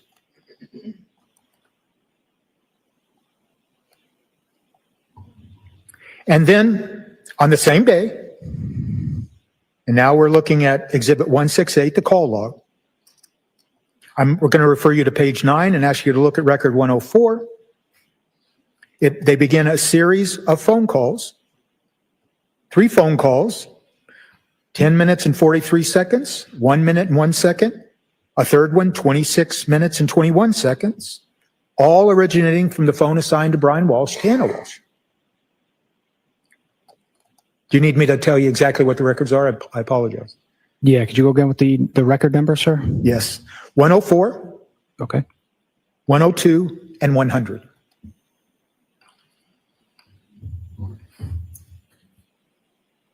Okay, yes. Okay. And then there is at record 98 on page 8, 98 at page 8, there's a 23-minute phone call. Correct. And that originated from the phone assigned to Anna Walsh. Correct. Now, I want to refer you to now the text messaging that's been entered as Exhibit 169 at page 7, and it's timestamp 10:59:32 a.m. And it appears that the phone assigned to Anna Walsh texts, when can they have the thing signed? Do you see that? I do, sir. And immediately following that, in the call log, Exhibit 168, is a phone call that lasts 6 minutes from the phones assigned to Anna Walsh and Brian Walsh. And it originated from Anna Walsh's phone, didn't it not? I'm just checking the call log now, sir.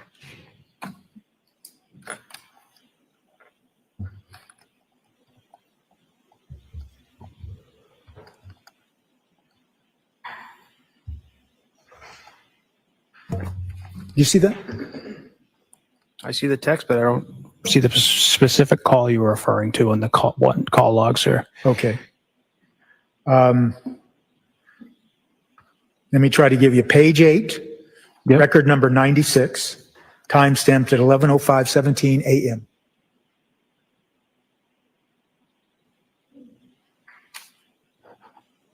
Page 8, 98 on this one has a different time and date, sir. All right, what is it? Just tell the jury what it is. This one is December 27, 2022, 10:41 a.m. That's number 98 on Okay. this one. And it lasts for 23 minutes, 10 seconds. Yes. Go on down to now, page 8, record number 96 on the same exhibit, 11:05:17 a.m. A phone call that lasts 6 minutes and 54 seconds. Correct. Now, we're going to jump down a little bit, and at exhibit 169, the text messages, on page 8, a text message timestamped at 6:36:44, there's a text that reads, "Did they sign?" Yes, I see that. And then you see text following that, the very next text, timestamped at 6:39 p.m. in exhibit 169, and it looks like it originates from the phone assigned to Anna Walsh, and she says, "I emailed Stephen to see if he helped with the paperwork," correct? Yes. And then as we go through these text messages, the next text message is the phone assigned to Brian Walsh. She said they signed. That's the text message. Yes. Then the same phone texts immediately thereafter, "Let's get this deal done." That's correct. And then there's a text from Anna Walsh, apparently, or the phone assigned to her immediately thereafter. "Did she text you?" You see that? Yes, I do. Then the phone assigned to Brian Walsh says yes.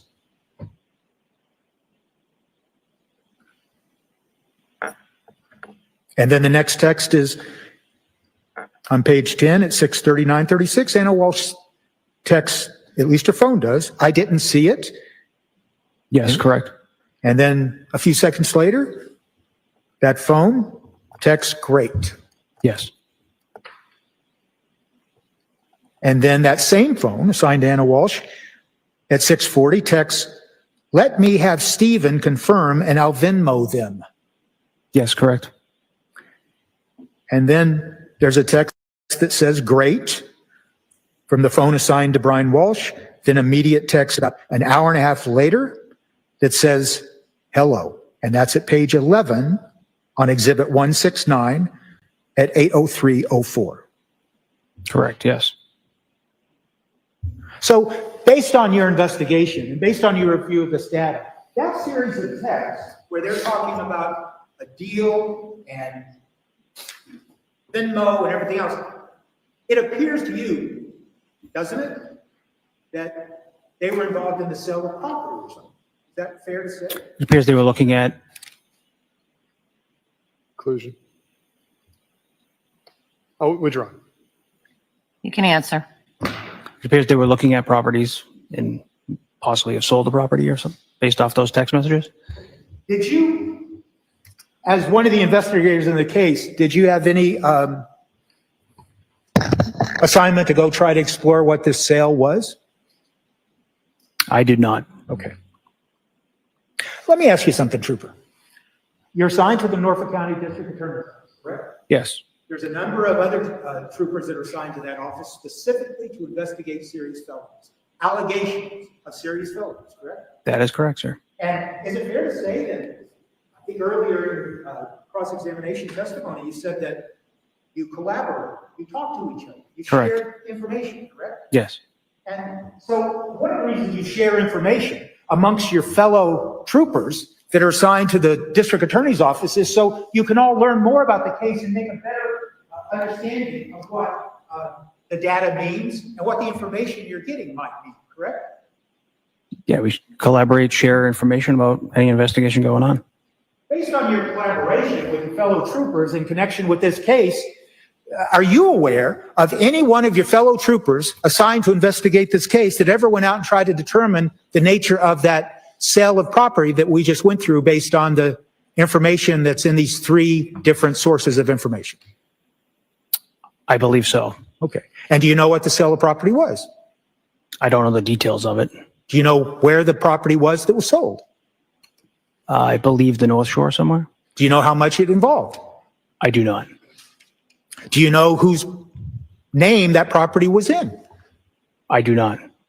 Do you know where the proceeds went? The proceeds of the sale went? No, sir. Okay.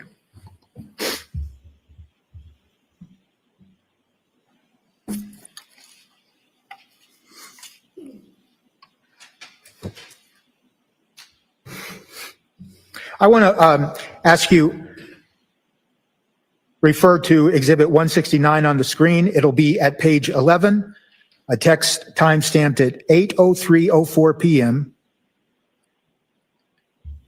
And there is a text coming from the phone assigned to Brian Walsh that says, hello. Yes. It's followed by a text that says, from the phone assigned to Anna Walsh, phone died. Correct. There's a text that immediately follows that, indicates a screenshot of a phone.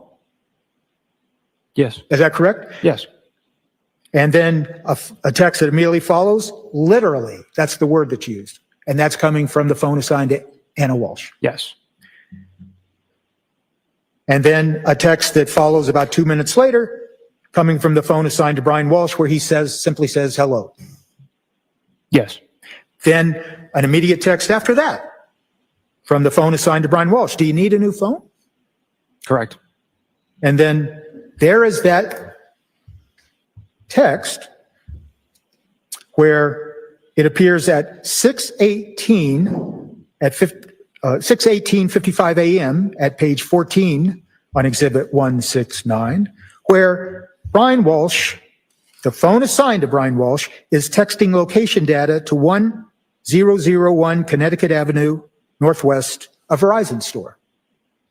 Yes, it appears to be an address to a Verizon store. Okay, and that's what we talked about a little bit before, right? Right, yes. But now we have it in context, don't we? We realize that there's text going back between these phones of Anna Walsh's phone seems to not be working right, and then the phone assigned to Brian Walsh finds the location of the store and sends it to you. Yes. And if you just keep going down those texts, the next text, the phone assigned to Anna Walsh, she says, thank you, right? Yes. Okay, now we're changed to the next date, 12/28/22. We're looking at Exhibit 169, and there's a series of texts that began at 7:10:59 a.m. on page 14, and the phone assigned to Anna Walsh says, we'll work from home today, correct? Correct. And then there's a text that follows 3 minutes later from the phone assigned to Brian Walsh, says, feel better. Correct. And I mean, from reading those texts, it would suggest that Anna Walsh wasn't feeling well and she was working at home, correct? Yes. And then there's a text immediately thereafter from the phone assigned to Brian Walsh saying, let me get the boys ready. Correct? Yes. As we scroll through these texts, the text at page 16, timestamped 7:15:15 a.m., there's a text, comes from the phone assigned to Brian Walsh, says, love you. Correct? Could you scroll down a little further, please? Page 16, timestamp 7:15:15 a.m. Yes, correct.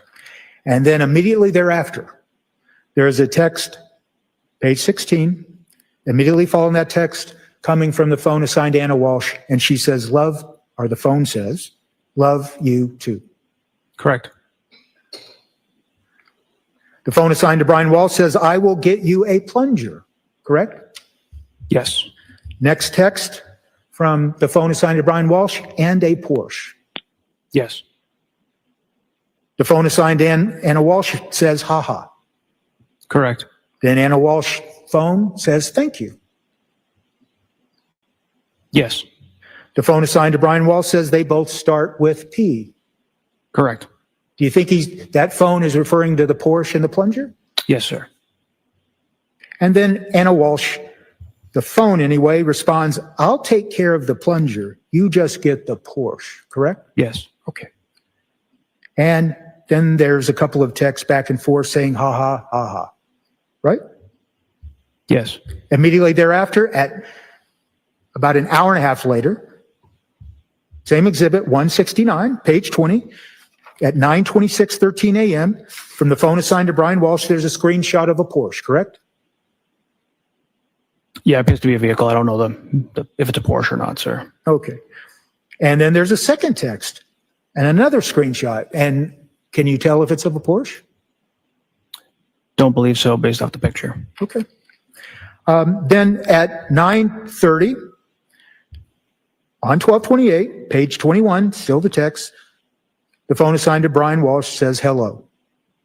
Correct. And about 3 hours later, the phone assigned to Anna Walsh texts back, fix the phone. Correct. She then continues, her phone does, SIM card died. Correct? Yes, sir.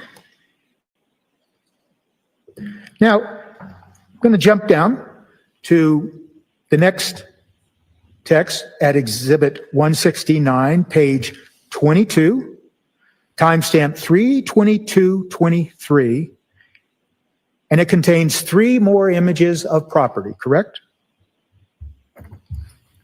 Could you scroll down, please? Thank you.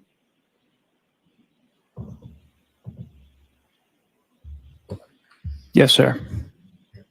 And then there's a text of 3 movies being sent from the phone assigned to Anna Walsh. It's 3 movies, and if you can read the related data to those movies, does it indicate to you, based on your experience as a forensic digital specialist, that those movies have to do with the property postings? Yes, could you scroll up a little, please? Just, okay, yeah, so they're attachments to a text, yes. Okay. And then, right at the same time, there is a reference made to 3 family brownstone from the phone assigned to Anna Walsh, correct? Yes, correct. Then what happens is, on the call log, Exhibit 168 at page 6, record 66, there's a phone call between the phones assigned to Anna Walsh and Brian Walsh. Record 66, sir? Yes. Yes. And then when we go back to Exhibit 69, right in the same time frame, now there's text being exchanged between the phones assigned to Anna Walsh and Brian Walsh, including a text, looks good, then 1 minute. And the phones continue to text. And then there's another phone call that we can find at Exhibit 168, page 6, record 64. And it's a phone call between the phones assigned to them. So those phones are communicating together. I mean, we don't know what they're saying, right? Correct. And then if you go back to the text, we're still on the same day, 12/28. Now there's text about, from the phone assigned to Brian Walsh, then the numbers work. It's a timestamp 3/50/19. Yes. Now there's a couple of phone calls that immediately follow that text. Phone calls between the phones assigned to Anna Walsh, and that's from Exhibit 168, first at page 6, record 62. Yes, sir. And then page 5, record 60. Yes. Then what happens? Same day, 1228. On the call log, exhibit 168, at page 5, record 56, there is a 21-minute, 47-second phone call between the two phones assigned to Anna Walsh and Brian Walsh. Yes, incoming call from 7966, assigned to Anna Walsh.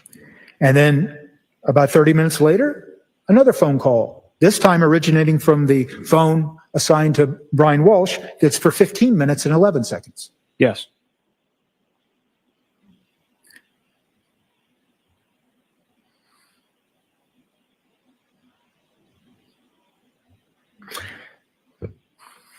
If you continue to scroll through the text messages that are contained in Exhibit 169,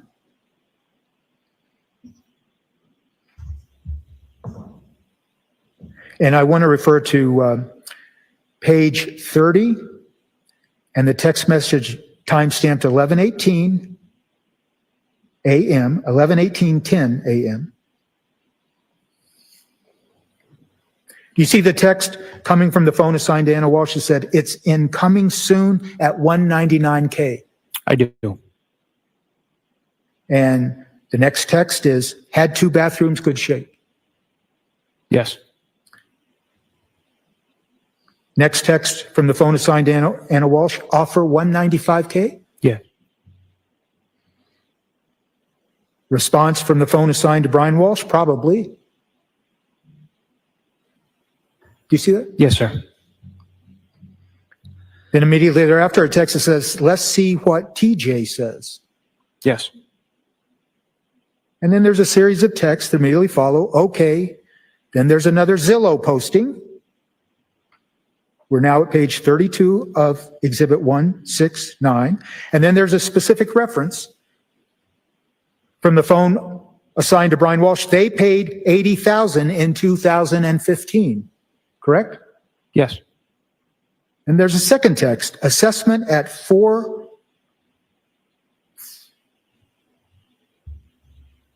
What's that text say? At 11/21/31, page 32. Assessment at 120K, 120K. Thank you. You're welcome, sir.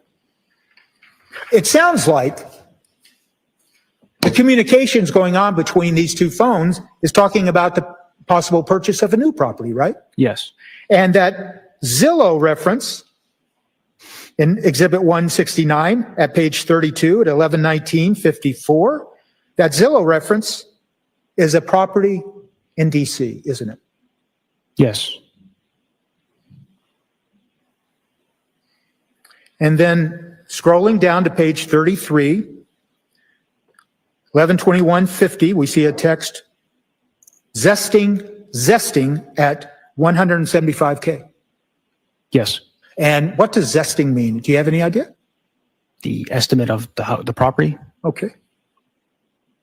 And then the next text is, our unit is really 1820 square feet. Correct. All right, may we approach? Yes?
As we continue with this series of texts, now we're on December 29th, page 33 of Exhibit 169.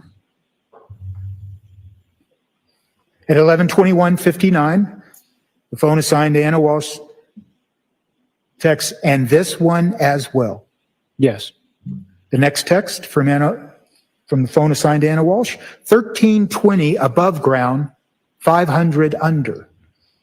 Correct. Do you have any idea what the reference or the context is for that text? 13:20 above ground, 500 under. The possible square footage of the property? Okay. And then the next text coming from the phone assigned to Brian Walsh. Let's see how much work it needs. You see that? Yes. Then there's a text. Are they renting it out? Yes. Then the next text makes sense to take it down hard. Correct? I see that, yes. And then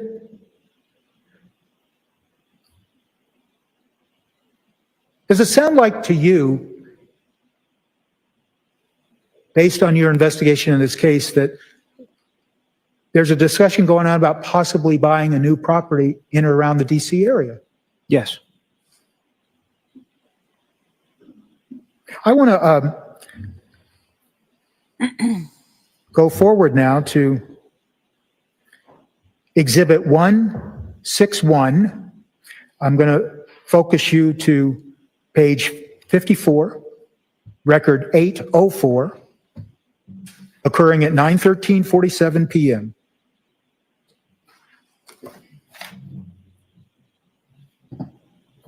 And there's a reference once again to the Mazda building in Washington. Oh, I'm sorry.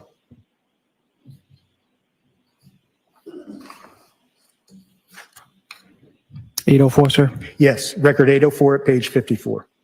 Yes. And Exhibit 161. Correct, yes.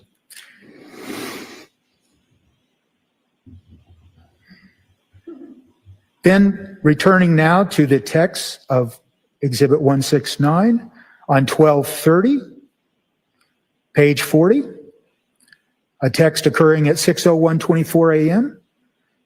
from the phone assigned to Brian Walsh. Flight on time? Question mark. Yes. From the phone assigned to Anna Walsh. Hi.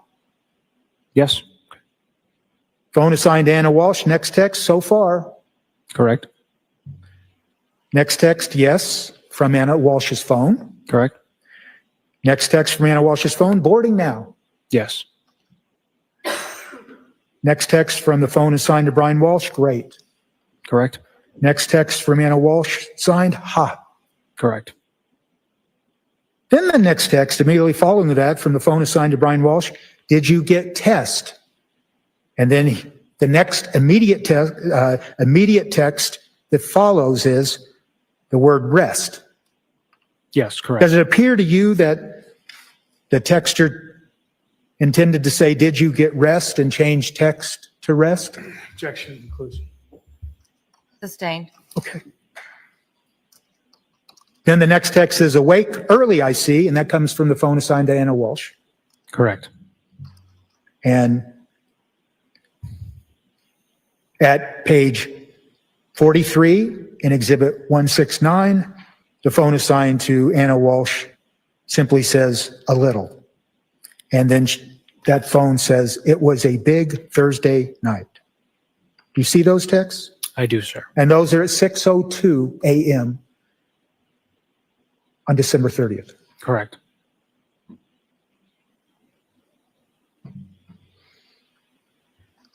As we scroll down to the text dated 12/30/22 at page 46, a text at 12:07 p.m., there's a text coming from the phone of Anna Walsh, and it includes 2 photographs, correct? Yes. And I believe the photographs are blurred, but based on your review, do these photographs include pictures of a female and a young child?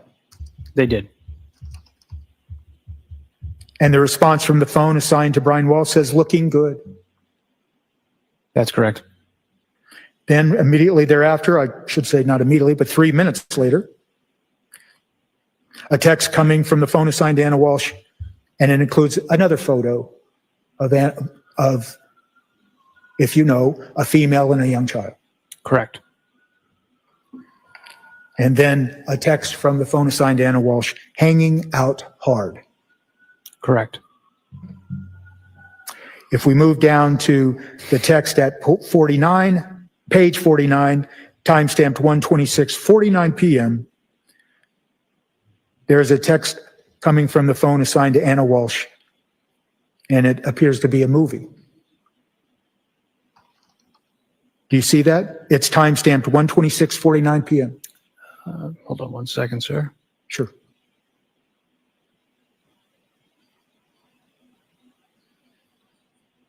Yes, there appears to be a movie attachment. Okay, a movie attachment. I'm sorry. Correct. I should have been more clear. And then we see in the call log, Exhibit 168, at page 2, record number 20, record number 18, record number 16, they're all on page 2. We see a series of phone calls between the phones assigned to Brian Walsh and Anna Walsh. Do you see that?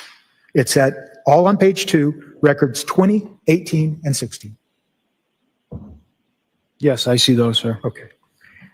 And then back to Exhibit 169 at the relevant time period, about an hour later, at page 50, there is a text coming from the phone assigned to Brian Walsh that contains 7 photographs, correct? Yes. And if you recall, and I understand that the photographs are blotted out, but if you recall, they're photographs of a woman and a boy. Yes, sir. So what we have here, and what you just described to the jury, is when we put all the data together from primarily 3 sources: the call log, the text messages, and the data from the work you did in extracting the data from the iPhone. We see that all of those data, when looked at, they help frame a picture of communications about buying property and selling property, shopping for a Porsche, trading pictures between each other, all in the time period encompassing December 25th, leading up to December 31st of 2022. Isn't that right? This shows communication between Brian and Anna Walsh from December 25th through December 30th. We only went to the 30th, sir. And to be fair, it shows communication between phones that Yes. time. Text message, phone calls, communication between those 2 devices during that time period.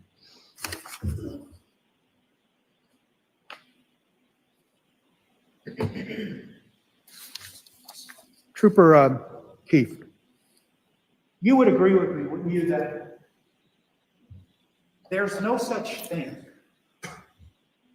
called iMessenger? What do you mean? Okay. You're familiar with Facebook, correct? Yes. And Facebook has a communication or texting act associated with it, and it's called Messenger, correct? Facebook Messenger, correct? It's not called iMessenger. Not that I'm aware of, sir. And then you're familiar with text messaging that originated with Apple, and it's referred to as iMessage. Yes. And it's not referred to as iMessenger, is it? Not that I'm aware of. And it is possible, isn't it, to receive Facebook Messenger postings on someone's phone from someone's Facebook account if that person, the holder of the Facebook account, permits that person to see their Facebook Messenger communications. Depends where you got the data from, sir. Okay. You did not find anything on the Apple iPhone 13 mini of any Facebook Messenger postings between Anna Walsh and a person named William Festa. Specifically Facebook Messenger Yes, between those two on the iPhone 13 mini. yes. Not that I recall. You did see, didn't you, a Facebook communication on that iPhone mini between Anna Walsh and a man named Michael Redmond on December 25th of 2022. Didn't you? I would have to see the documents here.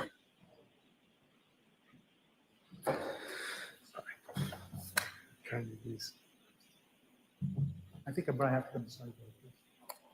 Okay. Why don't we go?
So may I approach you now? You may.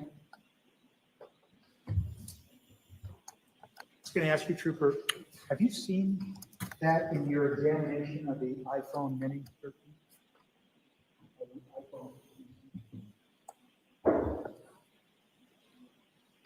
If you haven't, that's fine. I can't tell what device this was extracted from, sir.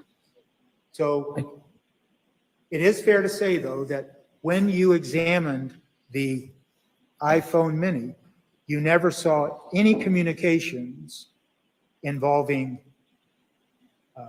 Anna Walsh and William Fastow, correct? On the iPhone mini, Any communication whatsoever under between the two of them. specific application? This was the iPhone 13 mini. Yes. Can you clarify? I'm not sure what you're asking. On the iPhone mini that Cor- we've been talking about today. And I thought you just answered it. You did not see any communications between Anna Walsh and William Fastow first, let's say, with Facebook Messenger. Not that I recall. And of course, one of the, well, before I ask that question, so you don't recognize that. This what you just handed me? I can't authenticate where this came from. I don't know what device it came from. I can't speak to that. Then at this time, I'll just have it marked for ID. We'll mark it for identification. Are we at K? No. Oh, geez. All right. Thank you. What is it?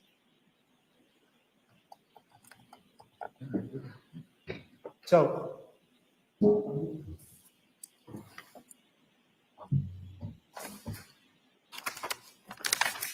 now, look, you said, to my question, you said, I don't recall if you saw communications on the iPhone mini between Anna Walsh and William Fastow using Facebook Messenger.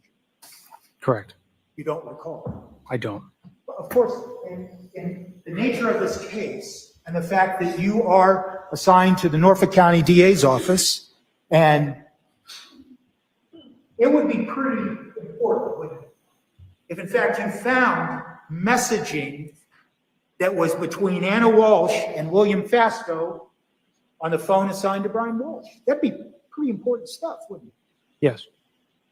And as you sit here today, and I asked you a very simple question, did you see any Facebook Messenger messages between Anna Walsh and William Fastow? You said, I don't recall. But that'd be right, that's what you said. Yes. You would agree that's pretty important. That would be pretty important evidence if you found that on that phone, wouldn't it? Yes. And you would agree that with regards to Apple iMessages, the text messages, you didn't find any iMessages appearing on the phone assigned to Brian Walsh, iMessages between Anna Walsh and William Fastow, correct? No.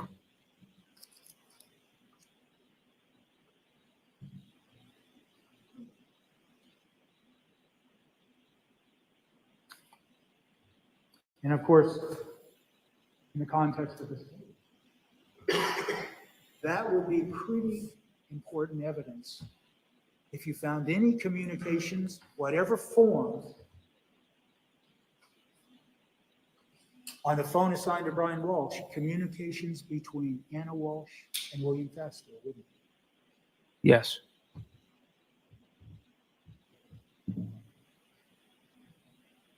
And the other thing you did not find is any evidence of deleted messages using Facebook Messenger on the iPhone, the mini. I would have to take a look, sir. I don't recall specifically. Okay, but once again, that software you use, whether it be Celebrite or Magnet Gray Axiom, it's able to detect deleted materials. In fact, that's one of the forensic tools, one of the forensic reasons it's used, to see if there's deletions of data that might be important to a case, correct? Well, it all depends. The software that that company has published at the time, the software the device is running. So never do they get all the data extracted from a device. So the deleted data may never be parsed out and read. Okay, well, There's a lot of factors that go into that. but if you wanted to find messages, whether they be Facebook Messenger or Apple iMessages, between Anna Walsh and William Fastow, and you thought it was, as you told us, it would be very important evidence to find, you would do everything you could as a forensic digital specialist to try to find them, wouldn't you? Well, her device was never recovered, sir. I'm sorry? Her device was never recovered. I'm talking about the phone assigned to Brian Walsh. You just said messages on her device between. If I did, I apologize, and I might very well have said that. Thank you for correcting me. Messages between Anna Walsh and William Fastow appearing on the phone assigned to Brian Walsh. That would be pretty important evidence, correct? Yes. And you would do everything you could as a digital forensic specialist to try to find that, wouldn't you? Yes. And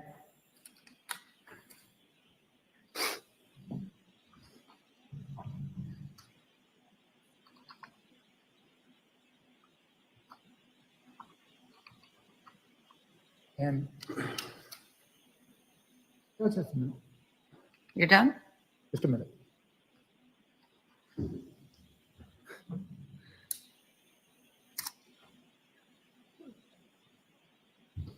think I'm finally done. Thank you, sir.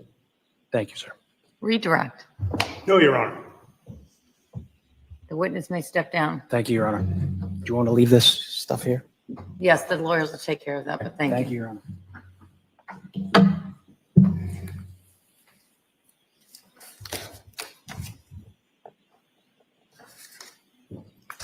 Commonwealth may call its next witness. Commonwealth would call Heather Sullivan.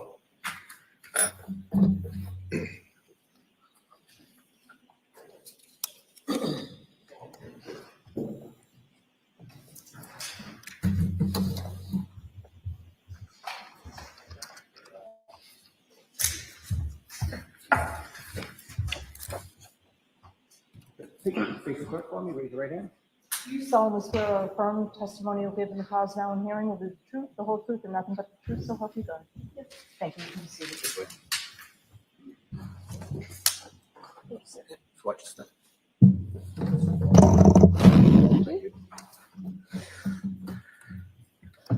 Good afternoon, Judge. Good afternoon. You may proceed. Thank you, Your Honor. Could you please state your name and spell your last name for the record? Yes, sir. Retired Trooper Heather Sullivan, Sullivan. And you say retired. When did you retire? In July, And how long were you a state police trooper? 20 years. And what can you just tell us your your path through the state police, where your assignments? Sure. I was on the road for the first 7 years of my career. For the last 13 years, I've been in crime scene, 7 of which I worked at the crime scene office that's attached to the medical examiner's office. In the last 6 years, I worked in the crime scene services in Danvers. And what were your responsibilities at the crime scene services in Danvers? It was my responsibility to go to any homicide, suicide, unattended death, any crime scene where I would need to collect evidence, process it for fingerprints, or document any items of interest. And what type of training did you need to obtain in order to get into that unit? We had on-the-job training, but it was years and years of training. Every year we have some sort of class, proficiency tests in crime scene, videography, documentation, evidence collection, tire track, footwear, and fingerprints. You say proficiency tests in those areas. Did you pass your proficiency tests? Yes, sir. And are you familiar with competency tests? Yes. Did you pass your competency tests? Yes, sir. Now, I'd like to ask you some questions about January 9th of 2023. Did you have the opportunity to be involved in an investigation that initially started in Swampscott that afternoon? Yes, sir. Where did you respond to in Swampscott that afternoon? 330 Paradise Lane. It was an apartment complex. And I was called there by Norfolk County Detective Unit. And about what time do you think you got there? About 1,400 hours. And Ms. Gilman, can we have what was marked as Exhibit 90? It's a photograph. And forgive me, I don't have the file number in front of me.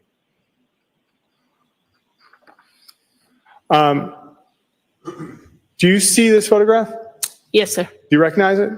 Yes, it's one of the two trash receptacles I was responsible for documenting.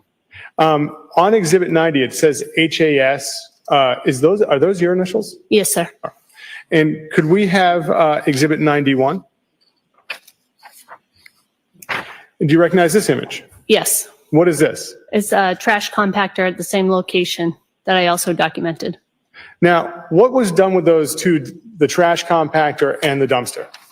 I, like I said, documented with photographs all the way around, and then we were going to search it at a different location. And did you go to that different location? Yes. Where was that? 300 Forest Street in Peabody. It was Greenworks Republic's transfer station. Ms. Gilman, can we have Exhibit 107, which was, I believe, file number 6556? Thank you. Now, does this look like where you went to in Peabody? Yes. Okay. So once you got to Peabody, what was done with the two dumpster? What was done with the dumpster and the compactor? I'm sorry, I didn't hear you. Oh, no, my bad. What was done with the contents of the dumpster and the compactor once you got to Peabody? They were separately transported to this location, 304th Street, and they marked off an area. I documented it before they dumped the trash, and then individually, they started with one of the trash receptacles, dumped that, and spread it out so we could go through it and search it. So, and who did that process? Who dumped it out and searched it? So the company who transported the receptacles, they're the ones who dumped it, but they put it in a location where we could go through it methodically. The CERT team, which is a special emergency response team, there's about 10 of those individuals who were there to go through the individual trash bags. And what were the conditions like while everyone was doing this? As far as Weather. Oh, it was it's January, so it was very cold. And it was outdoor location. It looks like it's indoor, but it's half indoor, half outdoor. And so when the CERT team would get to a bag, would they open several bags at once, or what? How would they do it?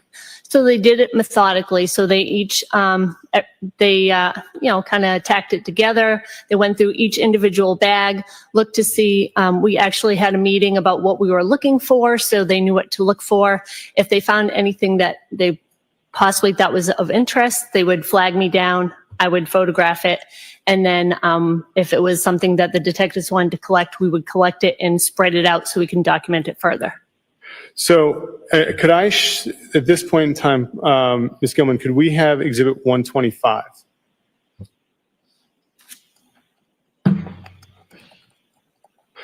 So do you recognize this image? Yes, sir. Is this one of the bags, contents of the bags that you had to spread out and do further documentation of? That was some of the contents in one of the bags, yes. And what's this, bless you.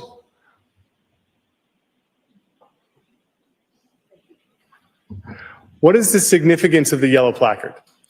That tells me, so as I was spreading things out, each bag got a placard, and then we would know which items came from which bag. Now, when items were packaged up and brought back to the lab, did they all go to the same person, or did different people enter them into the LIMS system? So I entered any evidence that we collected for crime scene services, which would be specifically for fingerprinting. I would collect that evidence, and then the detective unit collected anything we weren't actually processing for fingerprints or DNA. And then another person from the forensic scientists unit, also in the crime lab, they collected anything that they would be testing for DNA specifically, and only that. Okay. And so these items here, were they tested for fingerprints? They were collected by my lab and sent to the Boston lab because it was their, basically their area that the incident occurred. So they took that evidence and they fingerprinted it. Now, but You were able to enter these into the LIMS system, correct? I entered anything that I collected, documented it, collected it, tagged it, and put it in the LIMS system. I may have a moment, Your Honor. Yes?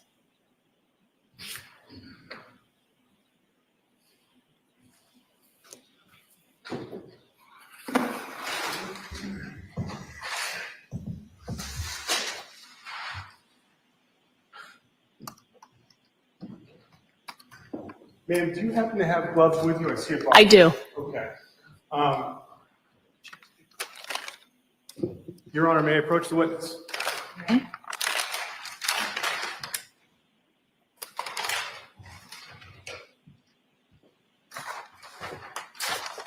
For the record, I'm bringing you some parchment paper just in case you need it.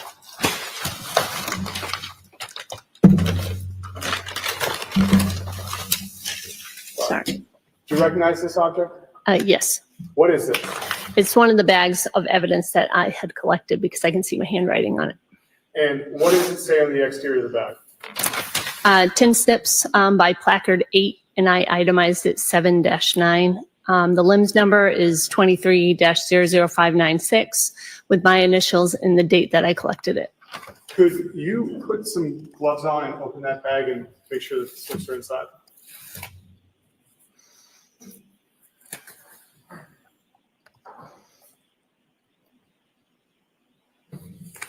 Do you mind if I stand? No, go right ahead.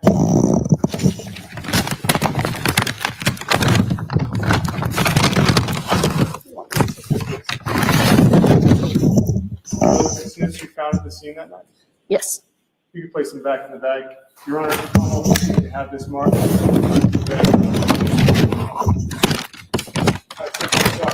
Commonwealth would seek to have the tin snips with the bag marked as the next exhibit. All right, no objection. The snips in the bag are now in evidence as Exhibit 171. Is that correct?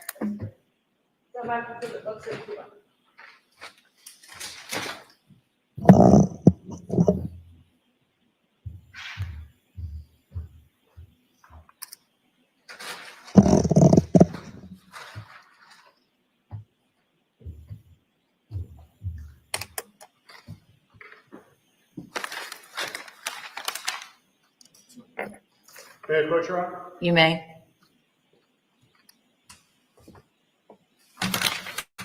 Ma'am, do you recognize that bag? I do.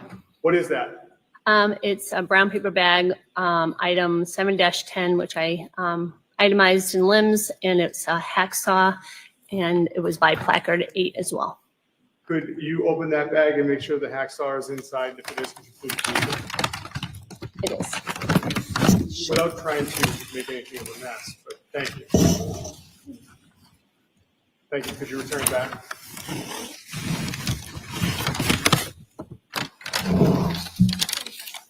The Commonwealth would seek to have the hacksaw and the bag marked as the next exhibit, Your Honor. No objection. It's marked and admitted into evidence as Exhibit 172, the hacksaw.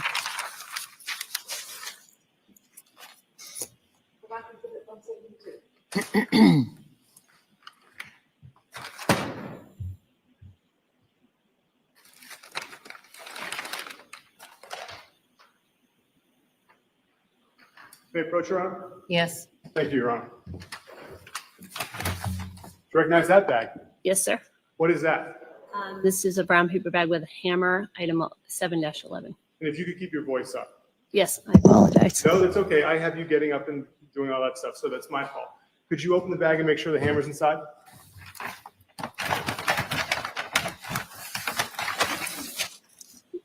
Let me help.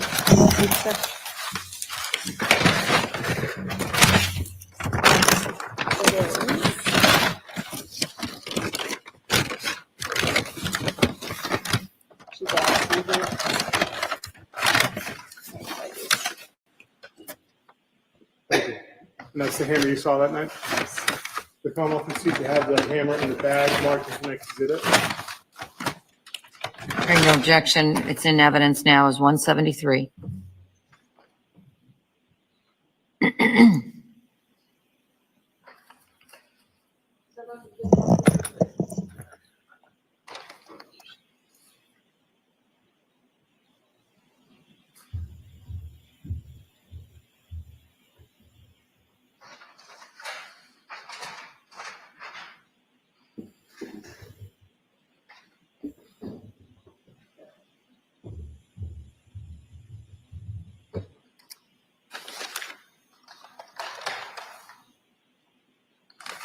May I approach her? Yes. Do you recognize this bag? Yes, sir. Could you open it and could you tell us first what is it?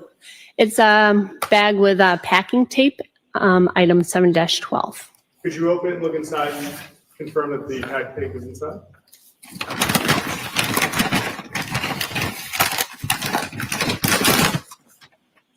And does that appear to be the pack tape that you found at the PVD at the trash site that night?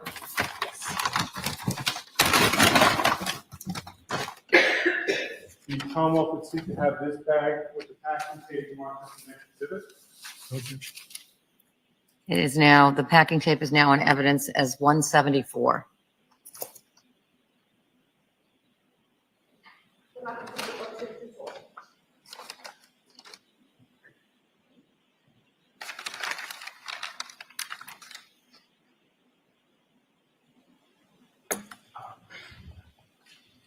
Did you intend to keep the photo post?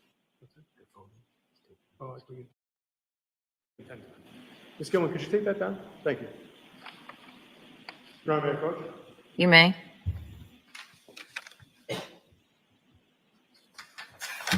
Ma'am, do you see that bag? Yes. Do you recognize it? Yes, it's a brown paper bag with a hatchet in it, item 7-13. Could you open that bag and confirm the hatchet's inside?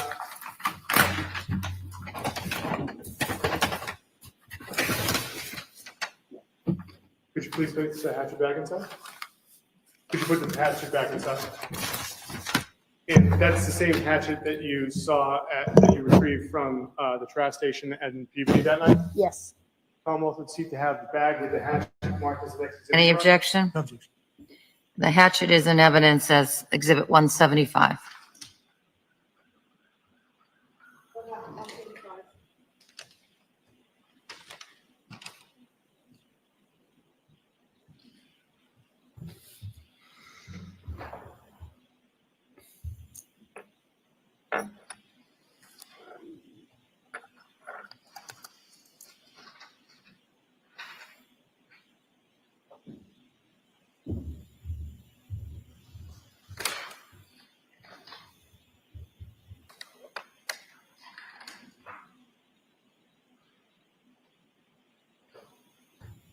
May I approach, Your Honor? Yes? Do you recognize that bag? I do. And what is that? It's a bag, actually don't know what's in this. Craftsman shears. Craftsman shears. Yes. Could you open it and confirm the Craftsman shears are inside? Sure.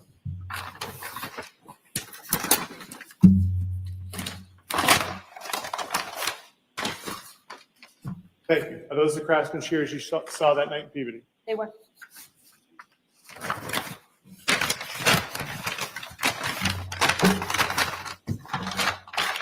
For the record now, if the shears are back in the bag, Your Honor, the Commonwealth would seek to have the bag with the shears marked as the next exhibit. Objection. What's the lens number on that? Is it 714? 714. All right, the shears 714 are in evidence as 176.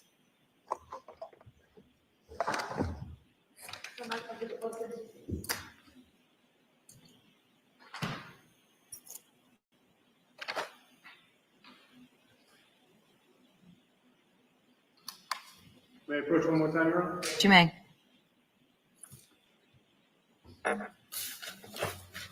Recognize that bag? I do. What is that? It's a brown paper bag with a measuring cup in it, item 7-15. And could you open that bag and look inside? Is that the measuring cup you saw that night in PVD? Yes. Commonwealth would seek to have the bag with the cup now back inside as the next exhibit. Objection. Number 715. 715, the measuring cup is now in evidence as 177.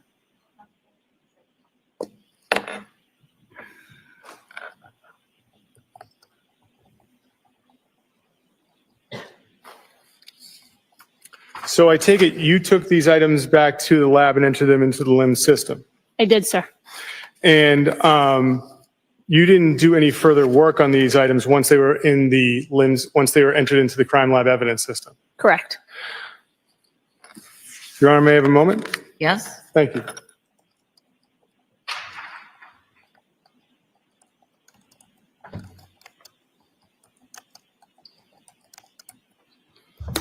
On the measuring cup, there was some dark powder.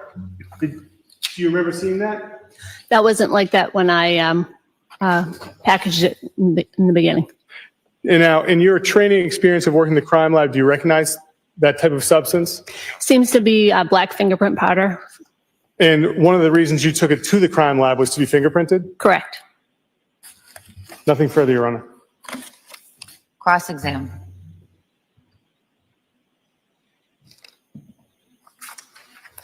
I have no question.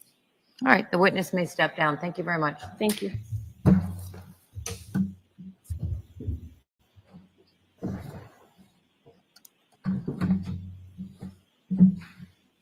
All three calls. Next witness. Commonwealth will call Richard Atkinson.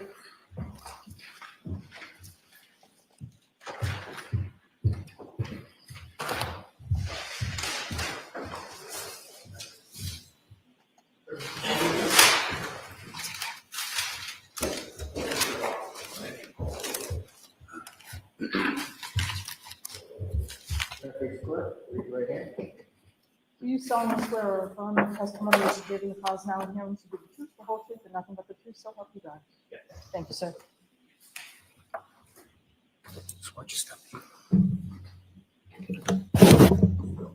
You may proceed. Thank you, Your Honor. Sir, could you state your name and spell your Sure. Richard Atkinson, Atkinson. And where do you work, sir? I work at the Office of the Chief Medical Examiner in Boston. What is the Office of the Chief Medical Examiner? It's where the medical examiners in Massachusetts work. And what does a medical examiner do? A medical examiner is a doctor who's in charge of examining the bodies of people who are deceased to determine their cause and manner of death. And how long have you been with the Office of the Chief Medical Examiner? I've been there 11 and a half years. And could you tell us your educational background? Sure. I have a 4-year bachelor degree from Stony Brook University in New York. I then did a 4-year MD at Columbia University College of Physicians and Surgeons. I then did a 3-year anatomic pathology residency at New York Presbyterian Hospital and Stony Brook Hospital. And then I did a 1-year fellowship in forensic pathology at the office where I currently work. And so I take it that worked into you starting your career at the OCME. Yes. Now, do you know what it means to be board certified? Yes. What does it mean to be board certified? To be board certified in a specialty in medicine, you usually have to finish the residency in that specialty and complete a certain number of cases or see a certain number of patients and then take a test. And are you certified in any areas of medicine? Yes. Which ones? I'm certified in anatomic pathology and forensic pathology. And can you tell us what is forensic pathology? Sure. Forensic pathology is the branch of medicine that's involved in determining the cause and manner of death and manner of death of people who die of not obviously natural causes. And what is anatomic pathology? Anatomic pathology is a bigger umbrella term that refers to diagnosing disease by looking at tissue or blood samples, that kind of thing. Now, can you tell us, sir, what happens to a human body within the first hour of death? Several things can happen. Usually there is rigor mortis within a couple of hours. It can, however, almost immediately occur after a person's death. That's just when the muscles tighten up in the position that the person died in. There's also something called lividity or livor mortis.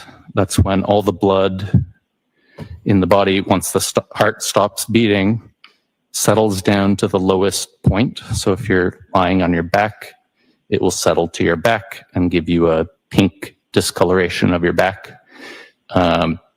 and also a white discoloration of your front. Now, sir, what is an autopsy? An autopsy is just an examination of the body of someone who has died, including looking at the external surface of the body and also cutting into the body and examining the organs. How many autopsies have you performed? I've performed just over 1,500 full autopsies, about 2,700 additional examinations that weren't full autopsies, and I've supervised 300 additional full autopsies. How long does an autopsy take? It depends. An autopsy can take less than an hour if it's simple. It can take all day if it's a difficult case. And how, you said the external and internal, how do you begin the external examination of a body during an autopsy? We examine the clothing in some cases. Then we examine the external surface of the body by taking photographs, by drawing our findings on a body diagram, and just looking for signs of injuries or disease that might have led to the person's death. And what consists of the internal portion of an autopsy? The internal portion is removing the organs, also looking for signs of disease or injury, and sometimes removing items like bullets that may have killed someone. And when doing an autopsy, I neglected to ask this, but I imagine there is a facility at OCME that you do this in. Yes. And can you just tell us, like, what do you have as far as tables to work on for patients? The table that the decedent lies on? Yes. It's a metal table with raised edges. And what do you wear when you perform an autopsy? I wear a lot of protective equipment, a full Tyvek suit, extra sleeves and an apron over that, a mask and face shield, and 3 pairs of gloves. And when you do an autopsy, what attempts do you make to get access to a decedent's medical records?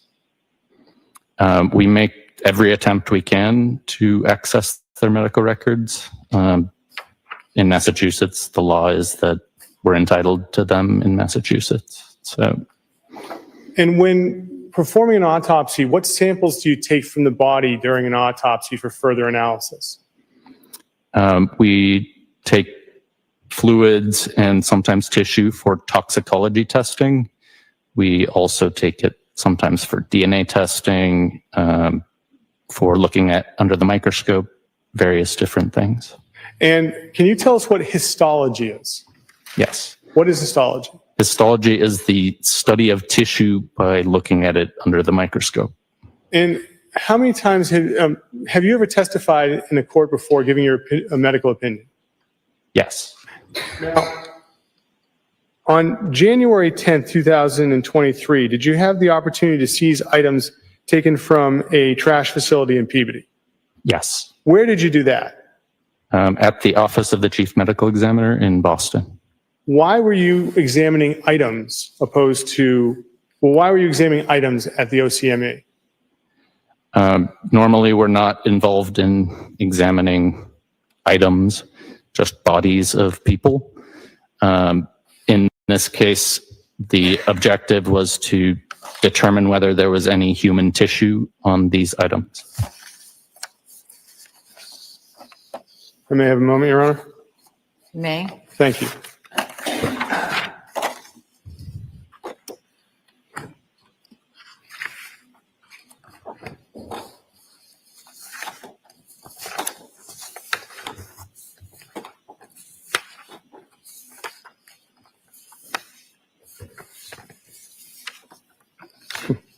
Okay.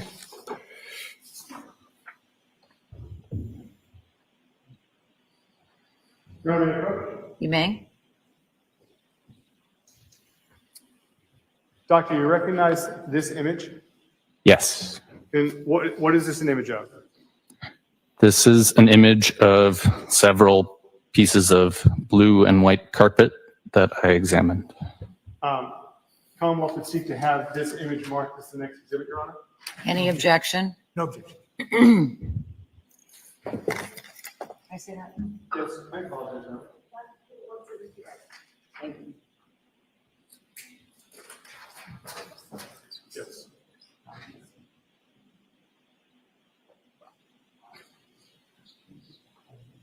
This is the way I publish. Thank you. I will also put it in the record each one. Yes. So for the record, what's the JPEG number of 178 that's now in evidence? It's PC 110181. All right. The photo of the rug with that JPEG number is now in evidence as 178. And Your Honor, may the Commonwealth publish? You may. Thank you, Your Honor. Ms. Gilman, could we have PC 110181?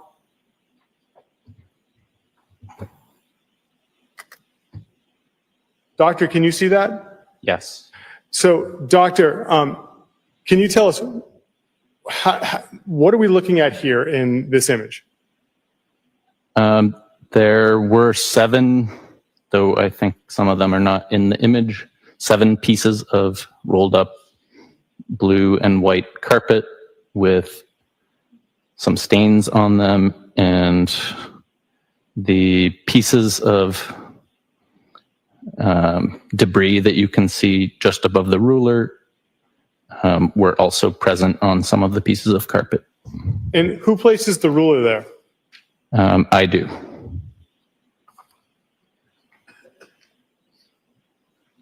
Your Honor, may I approach? You may. Do you recognize this image, sir? Yes. Is that one of the pieces of carpet that you had the opportunity to examine? Yes. Your Honor, the Commonwealth would seek to enter into evidence PC 110195, image of carpet. Any objection? That 110195 is now in evidence as 179, photo also of rug.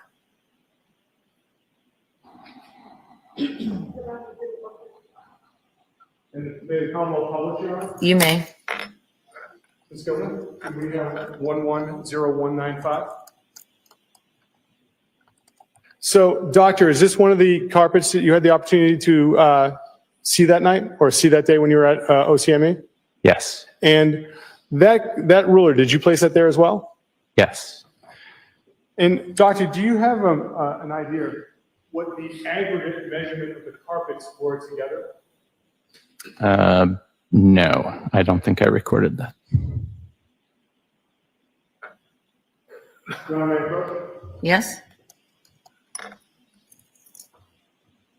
Doctor, do you recognize this image? Yes. Is this another one of the pieces of carpet you had the opportunity to examine that day? Yes. Your Honor, the Commonwealth would seek to enter in PC 110198, second image of carpet. No objection. The photo of the rug 110198 is now in evidence as exhibit 180.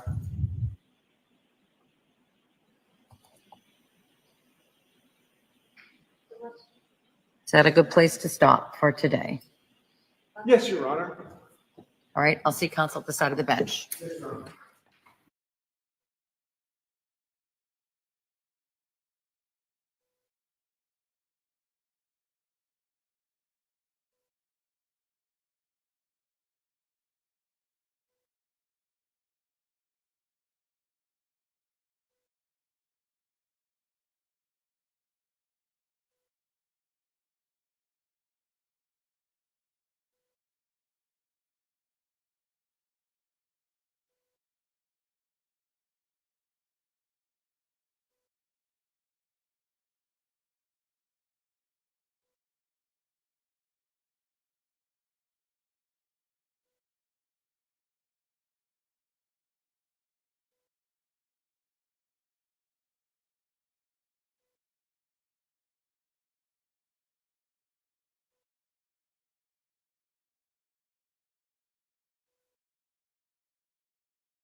I always like to check in with the lawyers, particularly, I check in with them, as you're seeing, at the end of every day, but particularly at the end of the week, to take stock of sort of where we are right now in the case and to give you my best estimate. It's only that, it's the best estimate. But the case has been moving in quite efficiently. I think when I impaneled you, I told you that we expected 3.5 to 4.5 weeks of evidence. I don't think it's going to go that long. My best estimate at this point is that the evidence in this case will be concluded within a total time frame of 3 weeks. So we just put 1 week in the bank, so to speak. I don't think the evidence will go any further than 2 additional weeks. So I just try to keep you as advised, because as I've said to you, I'm ever mindful of the sacrifice to your personal lives that you've been making. That's my best estimate right now. And as we go through those next 2 weeks, I'll give you further updates. All right? So jurors, I hope you all, I appreciate the work you've done this week. I hope you all get some rest this weekend. And while you're getting that rest, you must not do the following things. Do not speak to anyone about this case.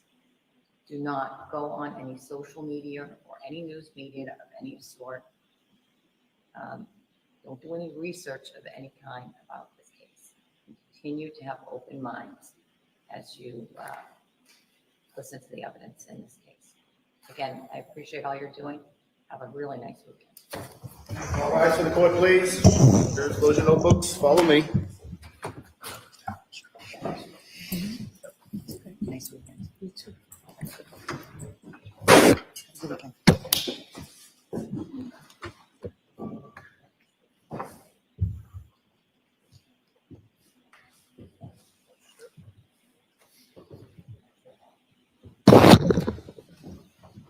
Thank you. Your Honor. Thank you.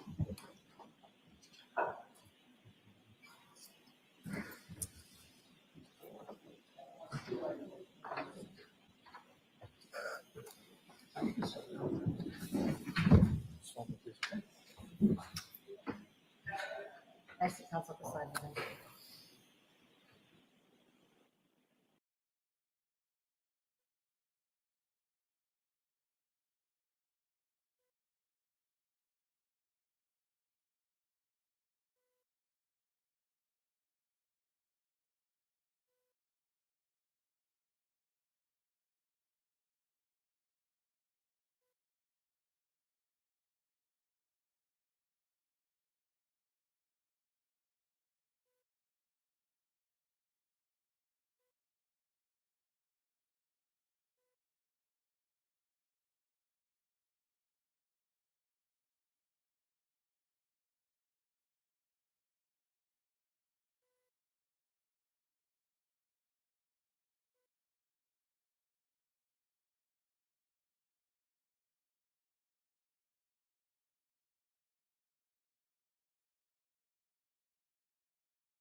Low key, niggas hating cause they don't want no beef. State gang, true sippers, bitch, I bet we gon' eat.